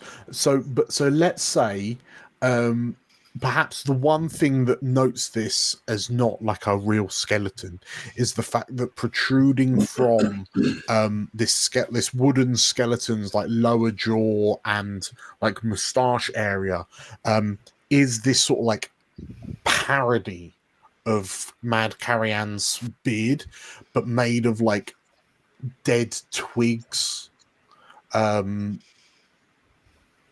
Just dead, like twig-like growths emerging from his lower jaws. Abe will just lop off his head. Clunk. Yeah, the head just falls away. It's just. Well, this is probably the best bit, isn't it? What happened to him? Like, we were down there. Well, yeah, then you were here. Oh yeah, don't touch that, he says, pointing at Griffin. Can I? As What? Abe, as you say that and sort of like point to where you discarded the amulet, you turn to look and notice there is nothing there. Nobody touched it, did they? Nobody took it. No. Looking at you. No. Points at Cooper. No. You look like a tea leaf. Everyone, check your shoes. Does anyone have a creepy crawly little necklace on you? No. I'd No. quite like to see that. Of course you would. Abe, you do remember that when you wrenched this pendant, this necklace from Carrie Ann's torso, the roots that kind of were yanked out of his chest were sort of like flailing wildly under the response to his call. You quite rightly identified it as being a little bit alive when you had it in your hand and when you discarded it. So, like, as you turn, you can't help but feel like it's skittered Scampered off off. somewhere. Yeah. Oh dear. And in the busy, bustling streets of Dawlishal, you can only hope that perhaps it gets trampled underfoot, because to find what looks like a clump of weeds in this town would be difficult. Abe kind of thinks about it. He's a bit like, "Ugh." And he's like, no. Can I have a good think about whether or not I really hope that Gary's grandmother might have told him some sort of stories that involved an amulet of some sort. So I'd like to spend a hope to use my experience and have a little think about whether I would have whether I've heard anything about this sort of parasitic jewelry. Okay. Roll for have a little think. That's Daggerheart, baby. Knowledge I think it's a knowledge check. Yeah. Knowledge. Roll me up a knowledge check. If you spend your hope, you'll add your. So which example was it? It's the stories around the campfire. Ancient wisdom. Yeah, I'll use ancient wisdom to give me +2. The little grey cells. I'm gonna think really hard. It's not a bad think. That's some good thinking. 17 thinking. Okay. 17 thinkies. You. Okay. That is you have done the thing. So what was your line of inquiry? Basically just whether I would ever have heard any stories that related in any way to some sort of like jewelry or items that become parasitic or that have some kind of natural curse on them. Sure.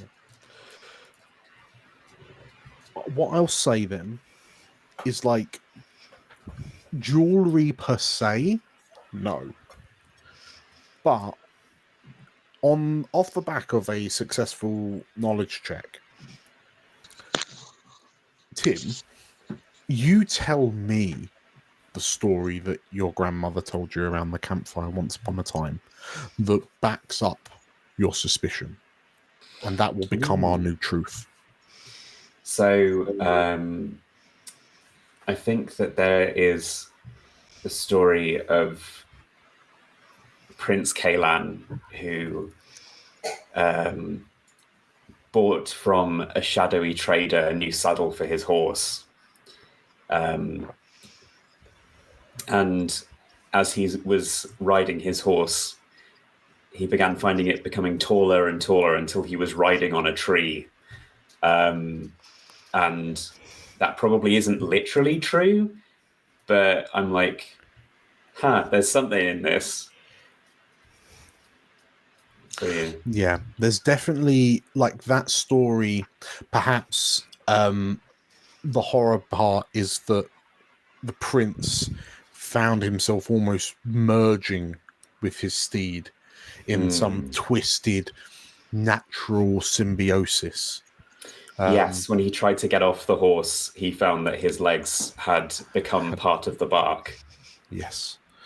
So the tale of, you know, everything's one with nature, taken to the literal extreme, and perhaps mentions of the sort of like the not survival of the fittest, the might makes right, truth of the natural world, mixed with, you know, they say that mushrooms are able to have this network that allows them to connect with all other mushrooms through this almost mycelial network. What a horrendous thing. Who would do such a thing? Yeah, how like, is it like perhaps there is this natural, almost like hive mind nature behind nature, that seeks to return everything to nature. That was the moral of the story, maybe. That mushrooms Cautionary are tale. weird. Mushrooms And are weird. Mushrooms is weird. So well, that's basically to say mushrooms are weird. I think that was what she was. Anyway. Thanks for that, Gaddy. So yes, Gaddy, I guess the thing that you acknowledge is, you've heard stories of sort of like a transformation, like I said, let's say a symbiosis of sorts, but not from directly from like a piece of jewelry, but I'm just trying to think. You saw Carrion before he transformed, and he appeared to be almost like clawing and scratching at his chest at this necklace. And you remember seeing that the necklace was made of this like particular wood, that had these runes carved into them. So you're wondering if perhaps Carrion was a victim of, like, the necklace ended up becoming like a focus for whatever affected Carrion. But yeah, that's not something that happens normally. Let's just highlight that. That's probably for the best. Yes. With this kind of worrying knowledge in mind, as the five of you make your way down off the rooftop onto the streets, there is there's the murmurs of confusion and like the pensive, like, is it safe to come out, from the various civilians, and seeing the five of you descend, a couple of people kind of recognize your faces from the skirmish just a moment ago, and it's them, they just saved us. And you see the commoners who are by the fountain rush over to you, and before long the five of you are swarmed by the civilians of Dawlishal, all kind of celebrating your success, as you're kind of cheered. And Cass and Cooper, as you sort of like are buffeted by all the celebrations, you notice that sort of like stood near the back of the crowd, perhaps it's you, Cooper, as you've got that slight kind of height advantage, or maybe you're stood on the steps coming down from the rooftop, but behind the crowd, sort of like sheepishly looking like she wants to get in, but she can't because the crowds are being a bit too kind of raucous. You spy that little kind of goblin, that small goblin woman, that young goblin woman in the pink dress, who you saved twice. The two of you saved twice. And like, she notices you peering at her, and she just kind of like like her eyebrows raise in this really kind of timid, shy little smile, and she clasps her hands at her waist as she kind of looks up to you, and like she quietly mouths, "Thank you," from like over the blusterous crowd. And yeah, Cassandra, as you notice Cooper's attention, like your line of sight is drawn to this small goblin girl that's thankful for your intervention.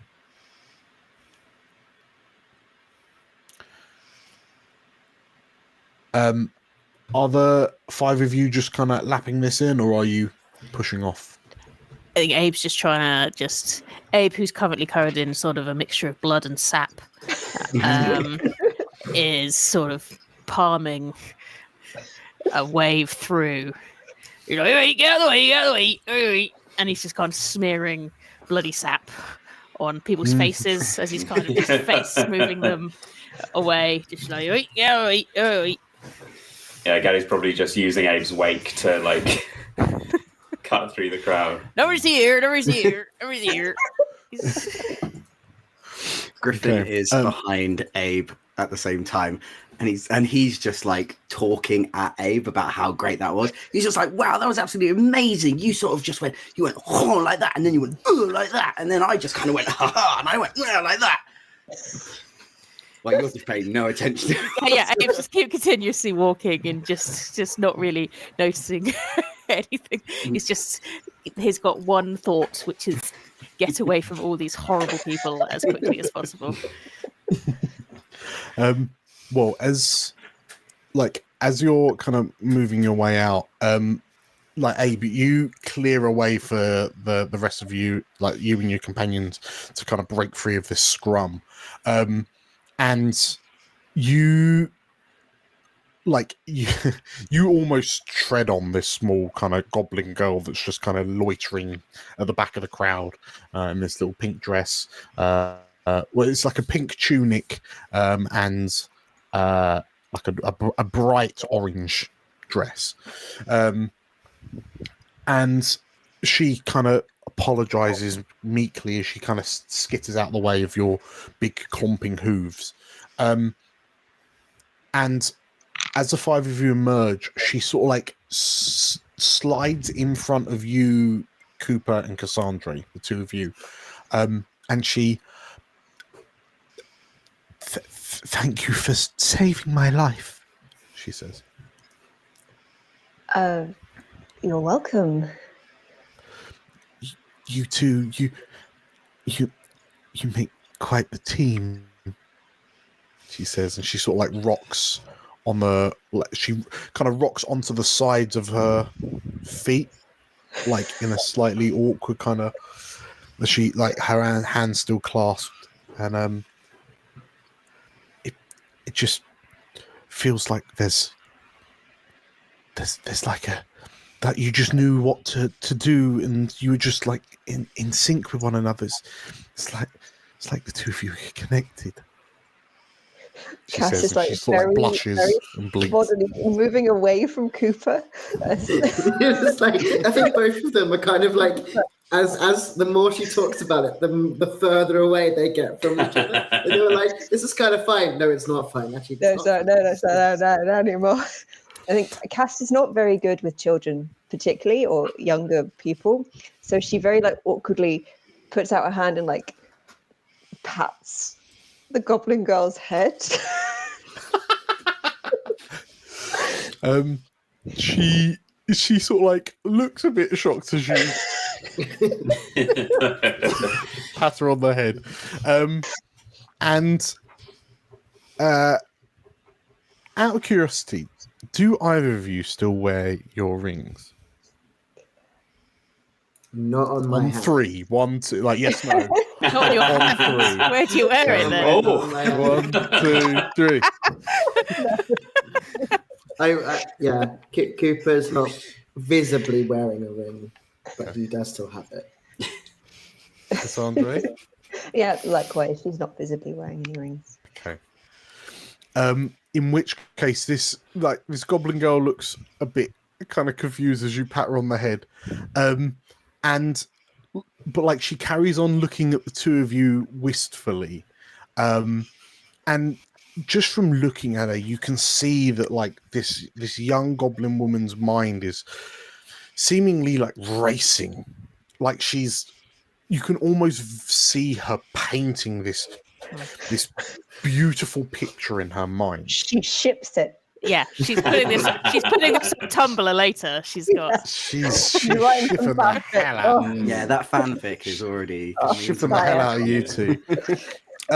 And as she sort of like looks at the two of you whimsically, like you hear a commotion from further down the street, and like you hear the sound of sort of like many boots moving in your direction, until a number of like identically dressed guards, like Cooper, you definitely know these to be the guards, in their kind of polished metal breastplates, their scaled like lower tunics, and what kind of denotes them as city guard primarily are the kind of the wrapped red bandages, or not bandages, wrapped red cloth around their helmets and their waist.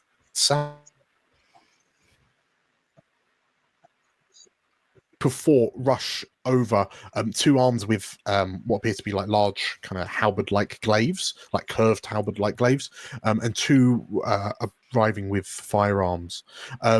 And the Ignan sprite at the front, who's wielding a firearm, looks around and, what happened here? What happened here?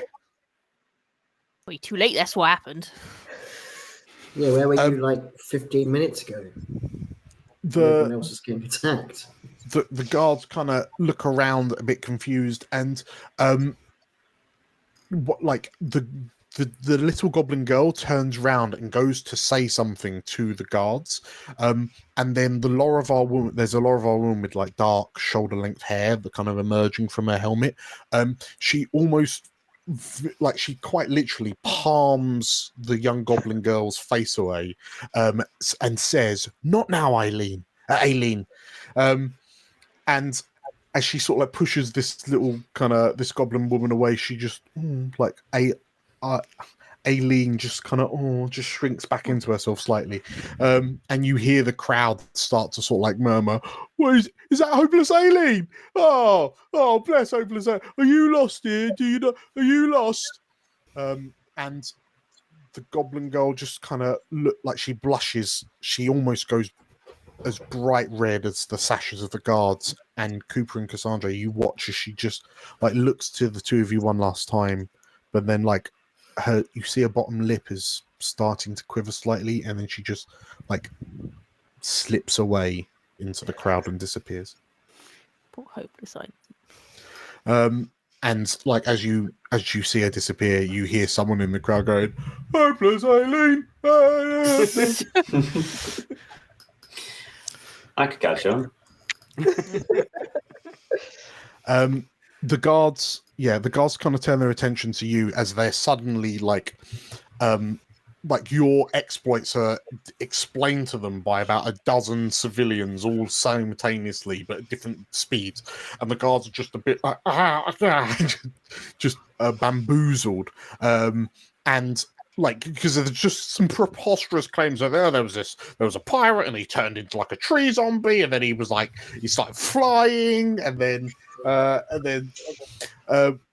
you and the five of you, again Cassandra and Coop specifically, you notice that there are some sort of like blood stains on the steps by the fountain, but the bodies of the two civilians that were like plant face hugged have completely eroded. There's nothing left but like debris and moss. No. Great way yes. to get rid of the tourists, thinks Abe. More of that. Gonna make a More note of of that. The guards seem preoccupied. Do the five of you want to stay and talk to them, or do you want to make a dash for it? Let's go. Yeah, I think Abe, who has the skull of Mad Carrion, is trying to kind of put it between his vest and his shirt, as a kind of just trying to like, and then just continues walking. And then he's like, "All right, no much clean up. It all just went anyway, didn't it? It's all gone. We've done it all. It's fine. Okay. Not much." Well, the five of you are able to definitely break away from the guards, and the guards can't really follow because they're currently being mobbed by this appreciative crowd. Where are you heading straight to the Bountiful Parlay to report back? Absolutely. Okay. So, in which case, as the five of you make your way across town to the parlay,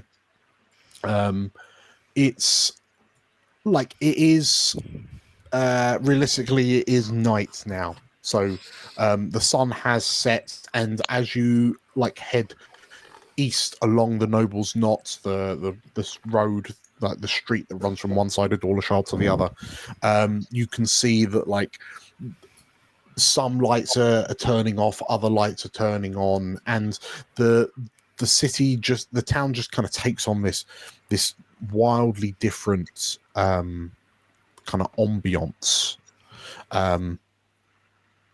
And they're like it's a bizarre mixture of kind of calm and serenity as you can hear off in the distance the sound of the sea washing up against the docks. You can hear the sound of like late night seabirds cawing overhead, mixed with the sounds of like, well, the closer you get to the Bountiful Parlay and sort of like the pirate side of town, you can hear more kind of raucous noises from revelers and gamblers and drinkers as they begin pouring into the various gambling dens and taverns and other establishments of the night. But yeah, you eventually make your way into the Bountiful Parlay, the tavern where you once met Boss Ungriner. And like very quickly you are kind of noticed, you are taken to the same kind of back room that you first met the Boss Ungriner in, and you find the imposing kind of dark skinned pirate in the same kind of pose that you found him originally. So sort of like slumped in his well, when I say slumped in his throne, there's still this sort of like power and authority that radiates out from him in the low light, as he looks to you, and yeah, he like you see his eyes kind of twinkling in the darkness, illuminated by the candle, like the torch sconces around the room, like his eyes open wide, like slightly wider, as if waiting for your report. I think Abe will just sort of chuck the skull towards his feet. Go, there he is. We found him. You didn't really specify what state he had to be back in, so there he is. Boss Ungriner tilts his head, and you would have me believe that this trinket, this bauble, this wall-mounted decoration is Mad Carrion. Here, look at it. He's got a big bushy beard. It's the same one, isn't it? Look at it. Oh. He looks more like a crusty juggler to me. Weird. Boss Ungriner like turns his head slightly and beckons, and one of the pirates that was involved in your little kind of initiation scrap earlier this evening like steps forward from the darkness, and like she gingerly kind of picks his skull up and sort of like it's clear that she's finding it quite unnerving to hold, and then she sort of like looks over her shoulder and you hear her say, "It does look like him, boss." And Ungriner demands an explanation. Yeah, you can. I mean, between the five of you, what are there any bits that you're definitely telling him? Are there any bits that you're not telling him? I feel like we're telling him the whole bit. Might as well. He's the one It's that not didn't going to harm tell us. us what might have Yeah. happened. Mm. We went through Yeah. some shit to get this head. We heard he was sick. We went looking for him. We found him. He became a tree zombie. He attacked us, so we killed him. He screamed a lot, and he took away a lot of our health points. He murmured a load of things and kind of exploded into a tree. Like, whereas, Yeah. it was a Are bit. you aware of a wooden amulet he'd acquired? Boss Ungrana tilts his head, and I remember he wouldn't stop talking about this trinket he found on the Isles. He found it on the Isles. He said that he found it, so it was his loot. Well, there you go. It's, I think it must have been terribly cursed. Seemed as though it was were like stuck. becoming a part of him. It's creepy. Boss Ungrana growls, and from a shadow in the other corner in the room, the five of you hear a more sultry kind of feminine voice say, "I did tell you, he would always pick things up that he wasn't supposed to." And from the shadows steps a familiar now to the five of you, purple, lilac-haired Asavar woman. As Elismira tilts her head, and who finds it odd that she's just chilling in Boss Ungrana's throne room for all intents and purposes? Mm-hmm. Not in the slightest. Cooper finds it a bit surprising. Yeah. But Abe doesn't trust her as far as he can throw her, and he can throw her pretty far. Can I get a sense of what is the power dynamic here feels like? Are they treating each other like equals, or does one of them seem like they might have the upper hand a bit? So, tell you what, roll me a reaction. Is it presence? I reckon it might be a presence. Instinct? Perceive, sense, navigate. Instinct if you want physical, if you want the answer to be physical, like the physical tells. Presence if you want the sort of the social dynamic tells. Oh, that is more useful, but I am rubbish at it. All right, let's. I'll give it a go and see what happens. Okay, 16 up. Is that a presence? Sorry. Yeah, presence. Presence. So you get the sense from the pirate that picked up the skull that she does not this pirate does not want to there is a healthy amount of respect, but that is reinforced by arguably an unhealthy amount of fear for Boss Ungrana. And you kind of get the feeling from the things that you've heard about Boss Ungrana, he's certainly not someone to suffer fools gladly.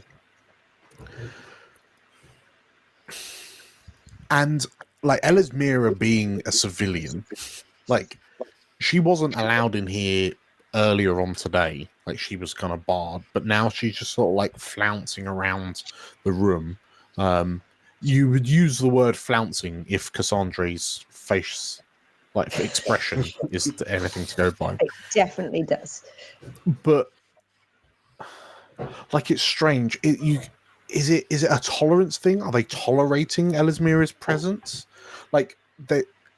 No one seems disgruntled by her being here, but perhaps this is just the power of Elismira to be a bit of a social queen bee.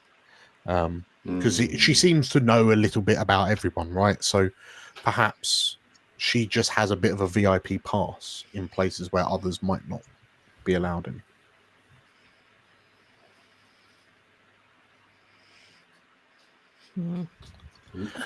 This is curious.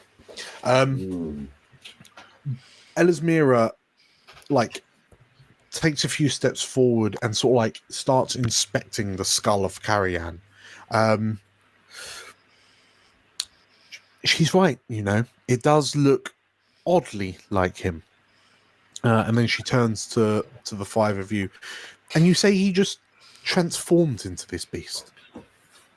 Yeah, like exploded into it. Vines, ow. Why would we lie? It sounds false enough. Why would we make it up? Abe just kind of, as he's still covered in bloody sap. Yeah, look at him. Like I'm doing that Will Smith meme. Look. Elismira, like, nods as you kind of make your exclamations, and she places like a hand on your shoulder, and that must have been really tough for you, she says My to you, shoulder? Cooper. Oh. No, Cooper.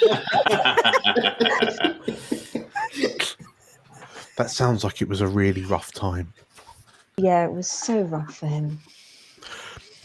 Like, there's a moment where, Cassandra, you notice Elismira's lips purse slightly, and then for all of you, she says as she turns to regard you.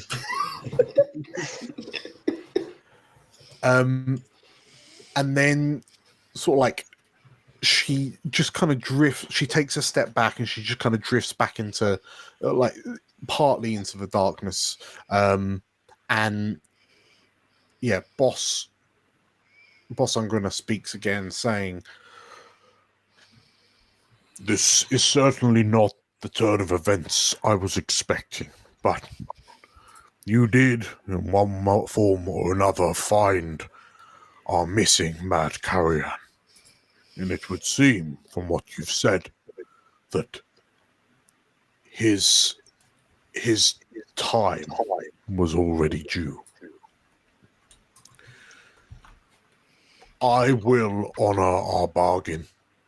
You have found Mad Carrion, so we will provide you passage to the isles upon one of our vessels. The storm appears it seemingly is worse at night, so we will leave at the crack of dawn. Make your preparations. You will not want to stay on the Isles for long, but perhaps just as long as you need to find the answers you seek."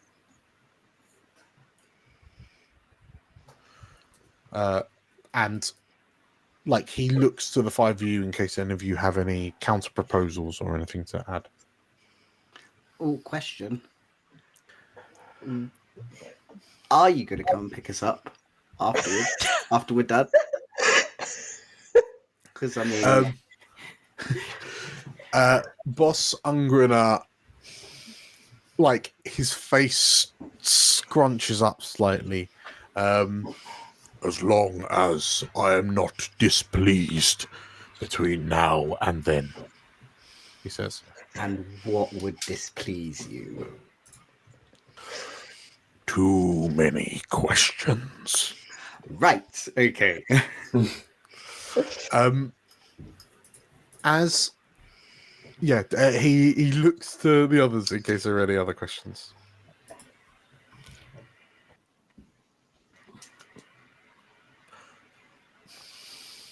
At the sound of the thunderous silence, Griffin's been told off. He's not allowed to ask anymore. Too afraid to ask any more questions. Well, so perhaps in the most like blatant flouting of this quite like intimidating and aggressive social circumstance you find yourself in, the five of you then watch as Elismira slinks up to the side of Boss Ungrunner's throne and sits, like, perches herself on the arm of the the arms of the thrones are decorated with two kind of steering wheels from from ships that you assume are like trophies. And she sort of like balances herself on, like, sits down on one of these wheels and like Gotta be careful. looks over very, very delicately, very carefully, and she like looks over her shoulder at Boss Ungriner. And he's not like, he doesn't move his head. You just see his eyes glance up to her. If you were heading to the Isles, I'm sure there'd be space for one more passenger, she says. And you watch Cassandra, you certainly notice her like visibly flutter her eyelashes.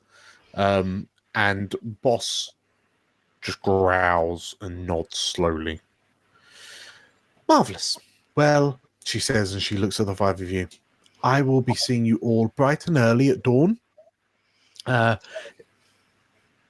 She looks to Ungriner, smiles, and then she just sort of like almost prances, like skips out of the room, leaving the five of you behind. Is there anything else? Boss Ungriner growls. I have a question. Yes. This necklace that was found on the island, have any more been found? Not that I know of, he says, and you hear like there's this simmer of frustration in his voice, not at you, just at the fact that perhaps he doesn't know if there are any more untoward surprises in his future. Pirates are known to be quite nimble-fingered when acquiring trinkets. I pray to the dragons. The Carrion is the only one stupid enough to bring one back without telling me.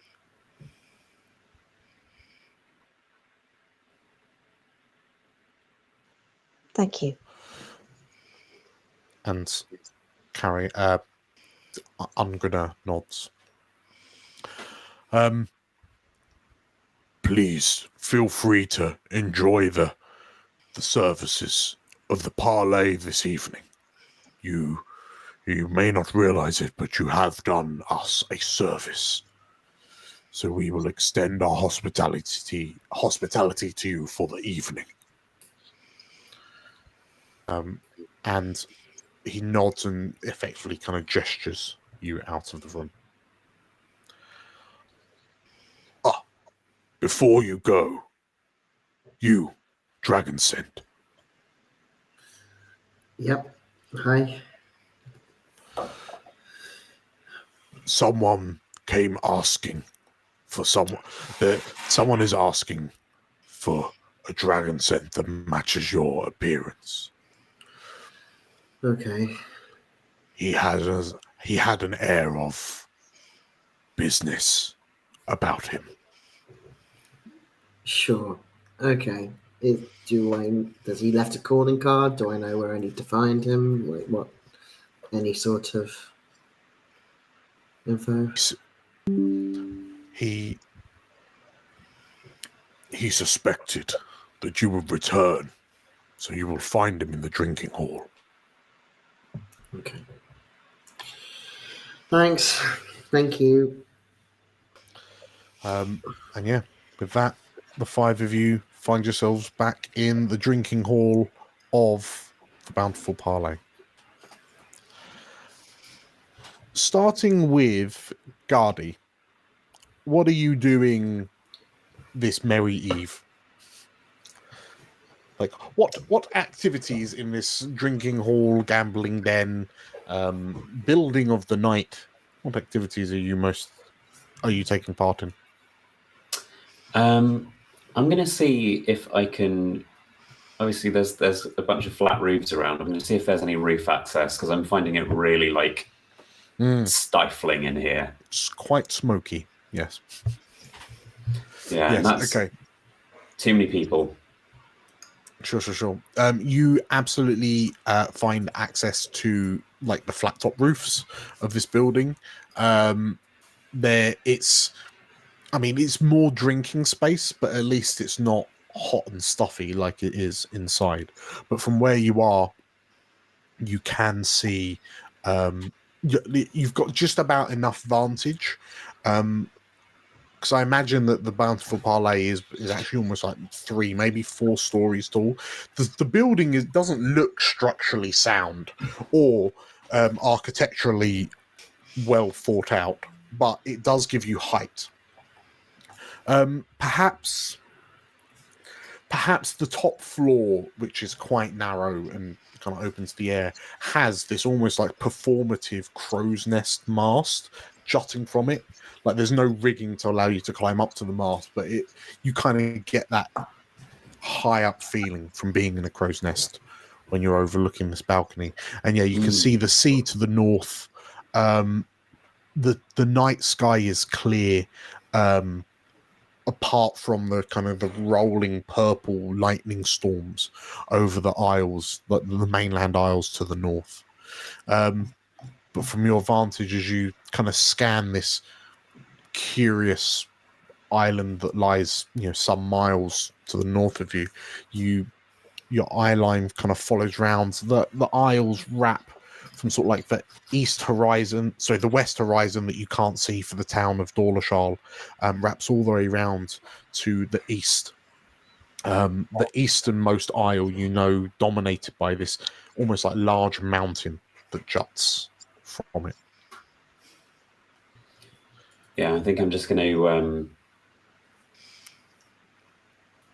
not quite meditate, but almost get to that sort of point. Just thinking on, like, I think most of my experiences with using this primal power, although it isn't intrinsically necessarily always for good, what I have used it for is for healing and for protecting people, and seeing it, whether it's been harnessed for this or whether it is doing this of its own accord, I think it's quite troubling. So I'm just sort of drinking a disappointing beer and staring out to the horizon, pondering it. Sure. Where are we finding Abe? I think Abe is very torn about Boss Ungrinner's invite for what he thinks is hopefully an open bar, and going home. So I think he's always has his own tankard with him, so he asked them to fill that up, and he just assumed that it's open bar. So as soon as they fill it up, he just takes it and he walks outside, and he sort of sits on the stoop of the Bountiful Parlay, just kind of having a drink, having a think, and wondering, and he's just kind of trying to clean the sap off his axe because it's really sticky. Yeah. And he's really just disappointed that it's all sticky, because he likes to take care of his stuff. So he's just kind of sitting there, just kind of drinking a big, weak beer. It's obviously been watered down. It's a bit rubbish. And just kind of trying to it's like using like a bit of rock that he's found just to kind of try and chip away some of the stuff that's on his just kind of grumbling. I didn't say there was going to be no sap on anything. You didn't say it was going to. Oh, blood's all right. Doesn't take much to get blood out, but it's sticky. It's all sticky there. Maybe a bit of vinegar or something. Maybe I should go home. As you are sort of like mumbling and kind of whittering to yourself, perhaps your mind, perhaps you're whittering as much as you are almost in an attempt to distract yourself. Because come the morning, it seems like you are going to be joining these 4 numpties that you've landed yourself with. And you're going to be heading to the Isles. But normally, I mean, that's not unusual for you, to head to the Isles, but you usually stick to sort of like the western peninsula, where things are a bit more calm and certainly less occupied. Yes. Given that you know that there are keeper natives on the Isle, Mhm. and you're going to be traipsing almost into their front garden, what thing are you worried about most about them seeing you? That they will want to know why Abe isn't with other keepers. I think he feels like it's quite a sort of insular community, and obviously he's a very insular person, but they're normally insular together, and I think he's worried about the questions that will be raised, and also he's just had a fight with these guys, and they took way more damage than he did, so I think he's also quite concerned that if they get into any trouble that he's gonna be responsible for that. And he's just, he's got his work cut out, I think, and he doesn't really know why he's got himself into this situation. He just wants to go over and just check that all of his sort of things that he has on the island, his little traps and stuff, are all still there, and he doesn't, he's just kind of like, why am I doing this? But he's kind of stuck in it now, and it's too awkward to get out of it. Yeah. Okay. Well, as you mumble to yourself and try to kind of push some of these imposing thoughts like back from the forefront of your mind, what's Cassandra up to this evening? She's gonna go be a bother. I think she kind of spots that Abe isn't at the bar. He isn't noticeably in the room. It takes her. He's normally noticeable. He's quite noticeable. It takes her a little while to find him. She finds him outside where he's sitting, and she leans in the doorway. And again, you get the sense that she's not used to talking to people. She's used to being annoyed at people and demanding things from people, but she's not really used to talking to people. Yeah. And so she kind of goes, it's a bit much in there, isn't it? He's just kind of, In there, it's a bit full of people. In where? Back there. Where? Oh, yeah. I'm not really. I've lived here for a while, and I don't normally come down and spend time in the nightlife. So you live on the Isle, or you come from the Isle? You know about it? I live here. Up the road. See that hill? Yes. Just points to the mound. I live out there. I mean, it's nothing but hill. Hill. That bit over there. That's where I live. I'm sure it's very nice. No, it's not really, but it's all right. I make do. I was trying to be polite. Okay, can I sit down next to you? Why? The sap. the sap that you've got all over you. Yeah. Can I take some? Well, can you take it off? Are you any good at? I can try. She kind of sits down. I was thinking maybe like vinegar or. Yeah, it's kind of really on there, isn't it? I've been trying to bash it with a rock, and that hasn't really done much. She sort of scrubs at it with a stick. I was hoping, because I think it's something to do with wild magic, and I can't get my hands on anything to do with it. And everything in the fight earlier just melted into the ground, except for that. And if I could just get my hands on it and maybe put it somewhere, you know. Well, yeah, you can. What do you want to put it in? Your glass? No, this glass. And she's got like a tankard that's like full of. She just like dumps the contents. Abe's just like kind of like, sure, you weirdo. Cass has got a glint in her eye, known only to the likes of Cooper. Just kind of like scraping this tankard like up his body, like trying to just kind of scoop it in. Cass is like kind of like trying to scoop it in at the same time that it's going up. Like kind of, is this what you want? Kind of like, yes.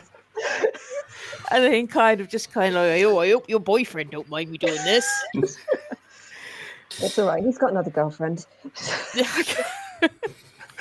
Well, as the two of you are doing this and you're frantically trying to like scrape this sap into the tankard, the door to the parley opens and like this goblin and Lorivar kind of step out, and the goblin looks you up and down and, "Here, get a room," she says. As the, and then like they touch at you. It's Cassandra's just kind of just like pulling just like stuff off his like massive leg, just like. Are you going to stand there or are you going to help? Well, I don't know. I thought that you'd be better at it. I don't know what to do. I don't know really. I don't. Well, as the two of you spend an amount of time kind of, you're able to retrieve the sap into the tankard. It takes a little while, but whilst you're doing that, Griffin, what are you up to in the parley? I like to think Griffin has gone to the bar, fully believing that everyone else is still there, and that he's got himself a drink, and he sort of turns around. He's like, "Right, post-game chat. How did we? Oh, okay." And just everyone's gone. He sort of has a look around, trying to find them a bit, but then he's just like, "I'll see them in the morning." I'm guessing because. I will interject, sorry, and say that of your companions, you only spy one, and that is Cooper, who appears to be like pretty much sat on a relatively empty table, but everyone else has disappeared. Okay. He'll see Cooper then, and he'll sort of trundle up and You're a best mate. He'll grab another picture as well, and he'll waddle up to his little mate. What does Griffin? How does Griffin find Cooper? By the way. Well, you say the table. The table only has sort of like Cooper and this one other person like sat on the other side of the table, but like all the other chairs are notably empty. But yeah, it doesn't like.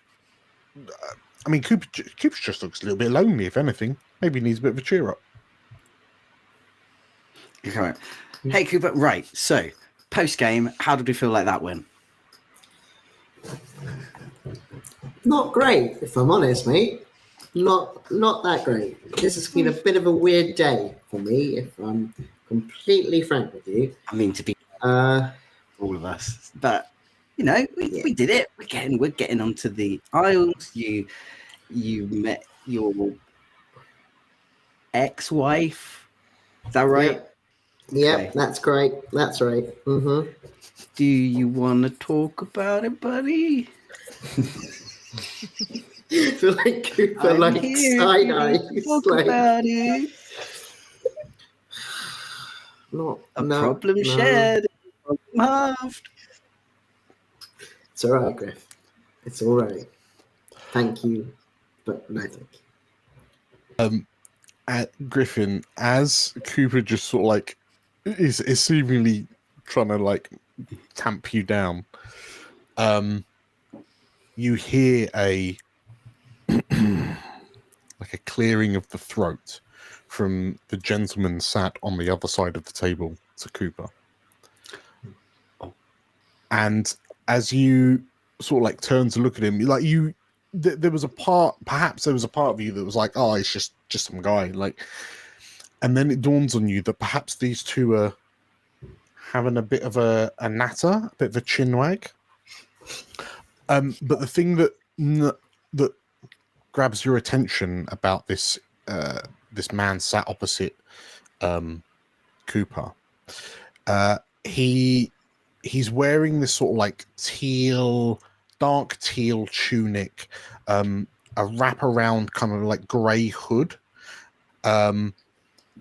But you notice the thing that catches your eye the most is the fact that the man has like a large swab of sort of like cloth over his eyes, like it's a large like a large blindfold, almost in so much as it's not performative, it's attention grabbing, so you know that he's perhaps not, well, presumably looking at him, not using that he's blind.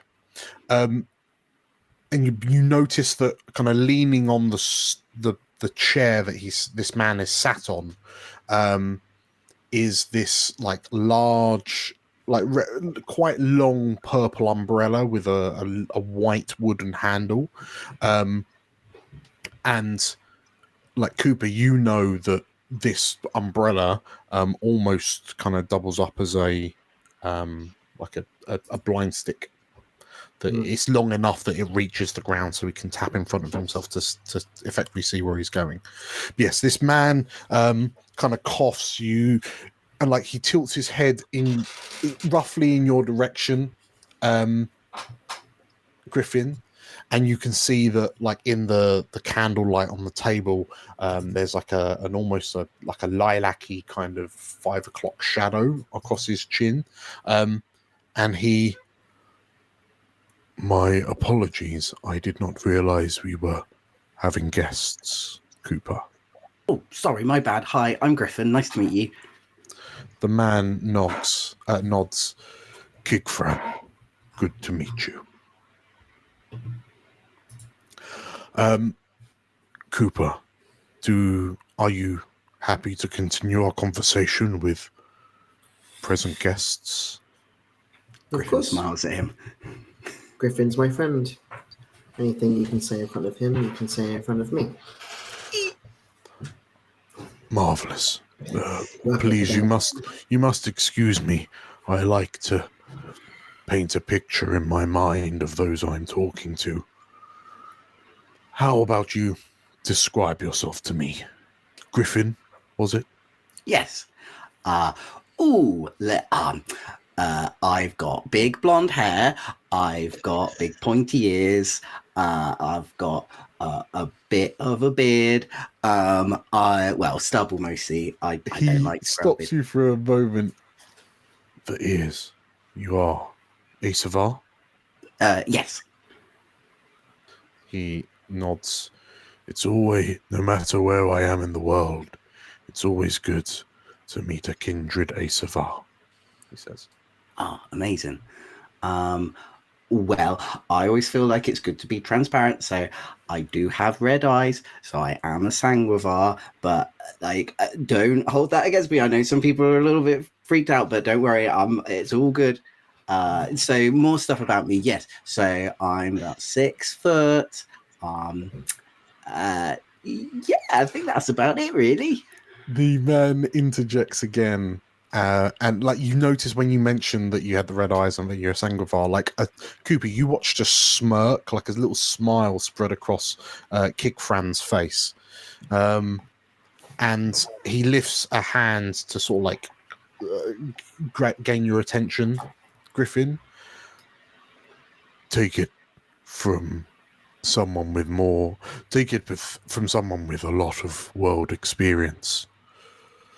And he looks to you, and there's this kind of air of authority that almost kind of radiates from him, and you feel your Asavari connection is that much closer. And Griffin, you don't know why, but you get the sense that Kigfran here is also a sanguivar. Eyes or no eyes, people will make their judgments. True. Very true. But I feel like if you've got a positive outlook on it all, then you're going to be all right. Kikran smiles, and your friend here, Cooper, is wise with his words. But as we were saying, the job is somewhat time sensitive. But if you would like to accompany me to the eastern fang of the Isles, I would very much appreciate your company.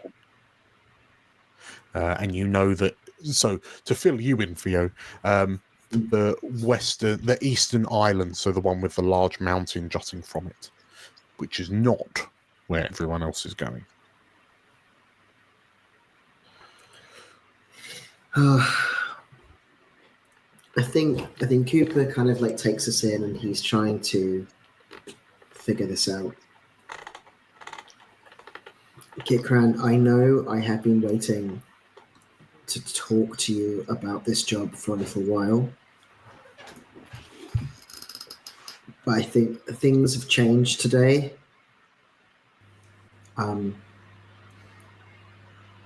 I will be going to the Isles, but I'll be in a different location.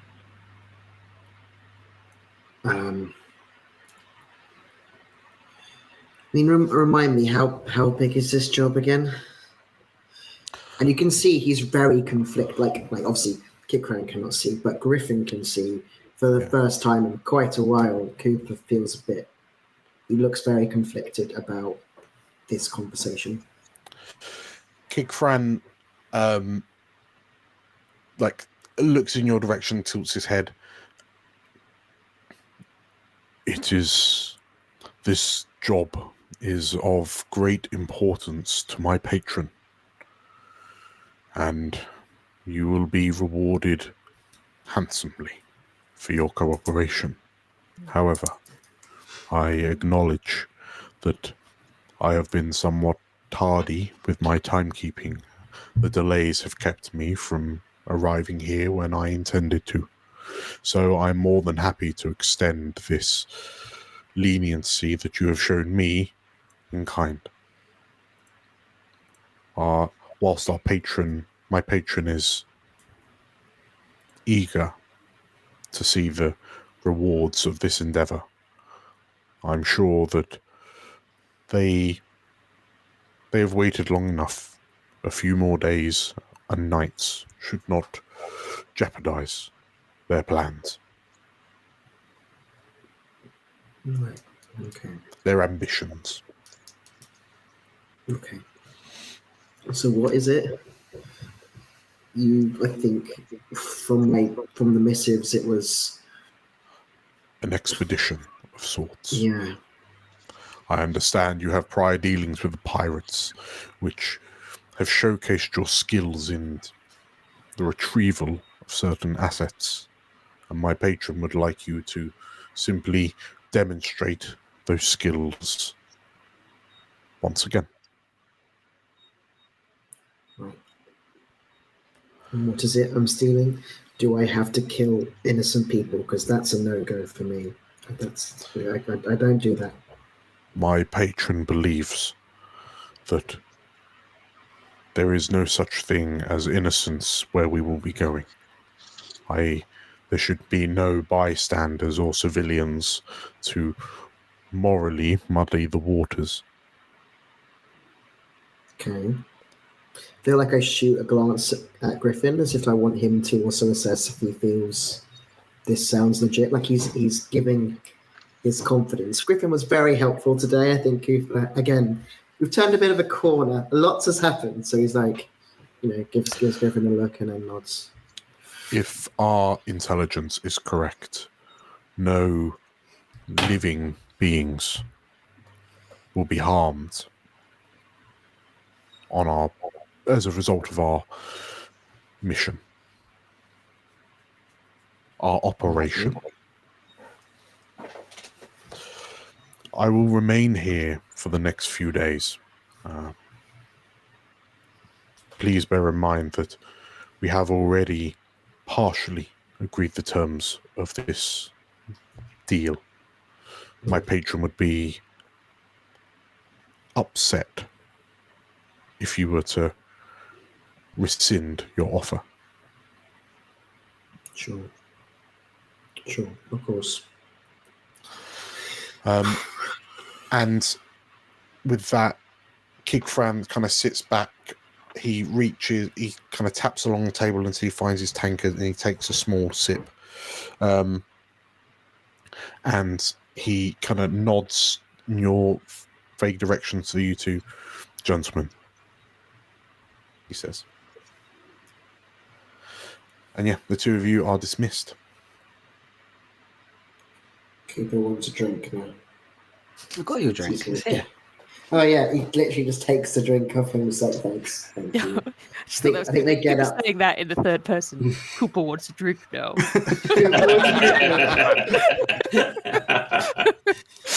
So like, Cooper was excuse himself, and then with the drink from Cooper, they'll go find another table so they can chat. Sure. In which case, Cooper, from your new vantage point alongside Griffin, and I fully assume Griffin, you are having a conversation with Cooper for the majority of the rest of the night. But yeah, Cooper, as you see that Kigfran just doesn't really move from his spot. And no one really seems to take a seat with him. He just seems to command this table of 6 to himself. And just like throughout the night, more and more drinks come until eventually he's helped up to, you assume, some sort of accommodation, some sort of lodging somewhere in the parlay. Yeah, there's the feeling that you got from the missive that you received from like Kigfran being the contact from this patron, this unnamed patron. But yeah, it seems like it's one of the big jobs. It's a big job.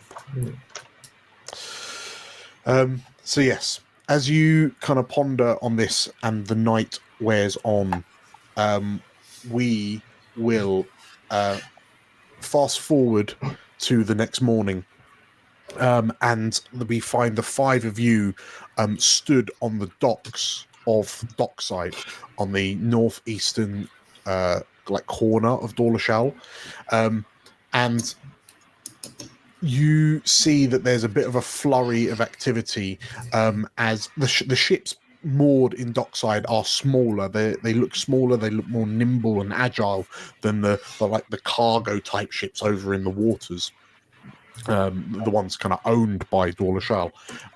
These are more pirate sloops, if anything. But you see a flurry of activity as the pirates, the sun is only just cresting over the horizon, but you can see that the pirates are busy sort of like stocking up the ship and kind of carrying what you know to be kind of empty crates on for any kind of loot or cargo that they're going to procure whilst on the Isles. And between, stood next to you as you inspect this ship, Elismira just lets out a big sigh. And, she is beautiful, isn't she? She says. She just says it out loud to no one in particular. But then she kind of turns and, looking at the 5 of you, she loops her arm around yours, Cooper.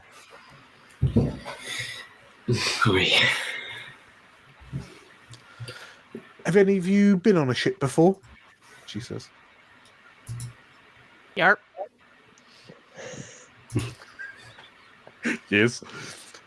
She well, of course you have, dear. She says, nodding her head to you, Abe. Any of the others? I have. It was a bit of a small boat. It wasn't as big as this. It was more like a little rowboat. But I'm sure that's the same. She nods. Yeah, it's almost identical, Griffin, she says. Well, the pirates are clearly too busy to give us an introduction. So I suppose it would just fall to me. Ladies and gentlemen, may I introduce you to, as she gestures her hand towards the ship. We're going to call it there. So chat can decide on the name in preparation for our next episode. Oh no. How many? No, Boaty McBoatface. No. she gestures to the boat, and we leave it on an Invincible style caption card. Bam. And yeah, we'll have the name ready for next episode. Yes, as she gestures,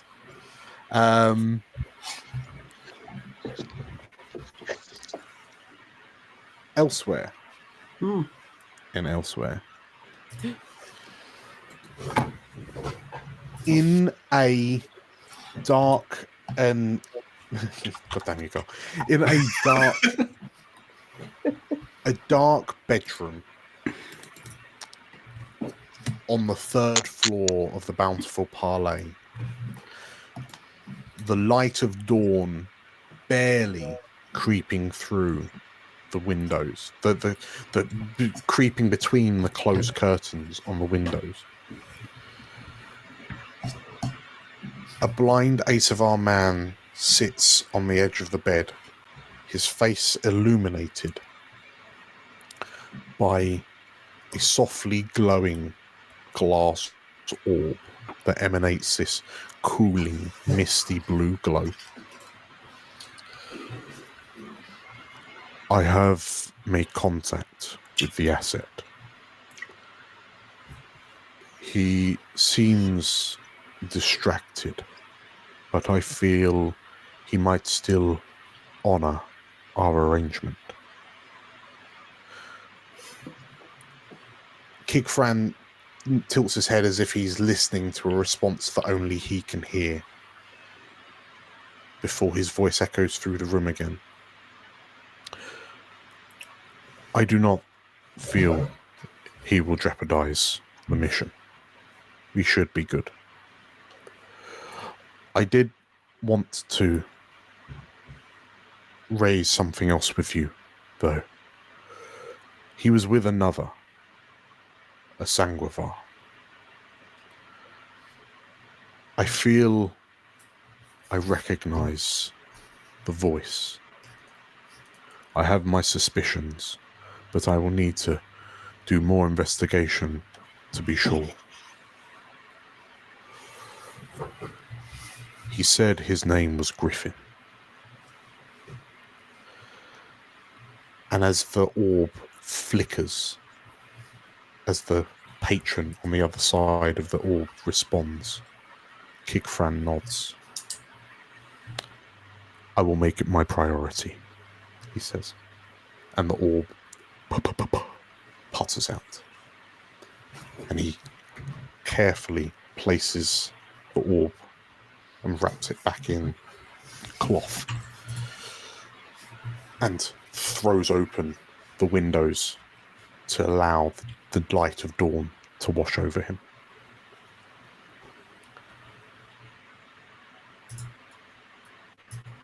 Congratulations, everyone, on completing episode 3. Yay! Yeah. So you did it. You got a boat. Perhaps I'm gonna Snippy McShipface. Good. Chat, you have to beat Snippy McShipface, please. It should be pretty easy. Yes, we've come to the end of episode 3. If you are enjoying this, then make sure to like this video. If you want to see more stuff like this, make sure to subscribe on YouTube, follow on Twitch, and if you really like this, then please consider becoming a member either here on YouTube or a patron over on Patreon. We currently have 2 tiers, but people who are members will gain access to all sorts of new and wonderful stuff. The exact specifics we're still kind of ironing out, but it's like we had a little meeting, and there was a lot that we came up with, and it was more a case of like, what's not going to drive us mad trying to do it all. Do even more Yeah, stuff. it's some really kind of insightful, in-depth stuff, including things like helping to plan future episodes. So yes, hello Mark Songs on Twitch. Hello, welcome. You've just arrived. Unfortunately, we're just wrapping up. But you can watch it on the VOD. It's amazing like that. Maybe he's got a really good boat name. Maybe, yes, Mark Songs. We need a boat name, and we need to beat Snippy McShipface. So if you've got any ideas, absolutely pop that in the chat. Yes. Thank you, everyone, for watching. Thank you, you five, for playing. I don't believe I've forgotten anything. I think we've done all the stuff that I need to say and stuff. Don't know if you want to mention quickly just affiliate links and things like that. Oh yes. If you're enjoying Daggerheart, we are affiliates for Drive-Thru-RPG. So in the description you'll find our affiliate link. It doesn't cost you any extra to buy something using the affiliate link, but doing so will give us a kickback, which again, massive help to the channel. So yeah, massively appreciate you if you want to do that. Right, I've started the outro music. So thank you for watching. Thank you a lot for playing. We'll see you next Monday. Bye. Bye. Bye. Bye.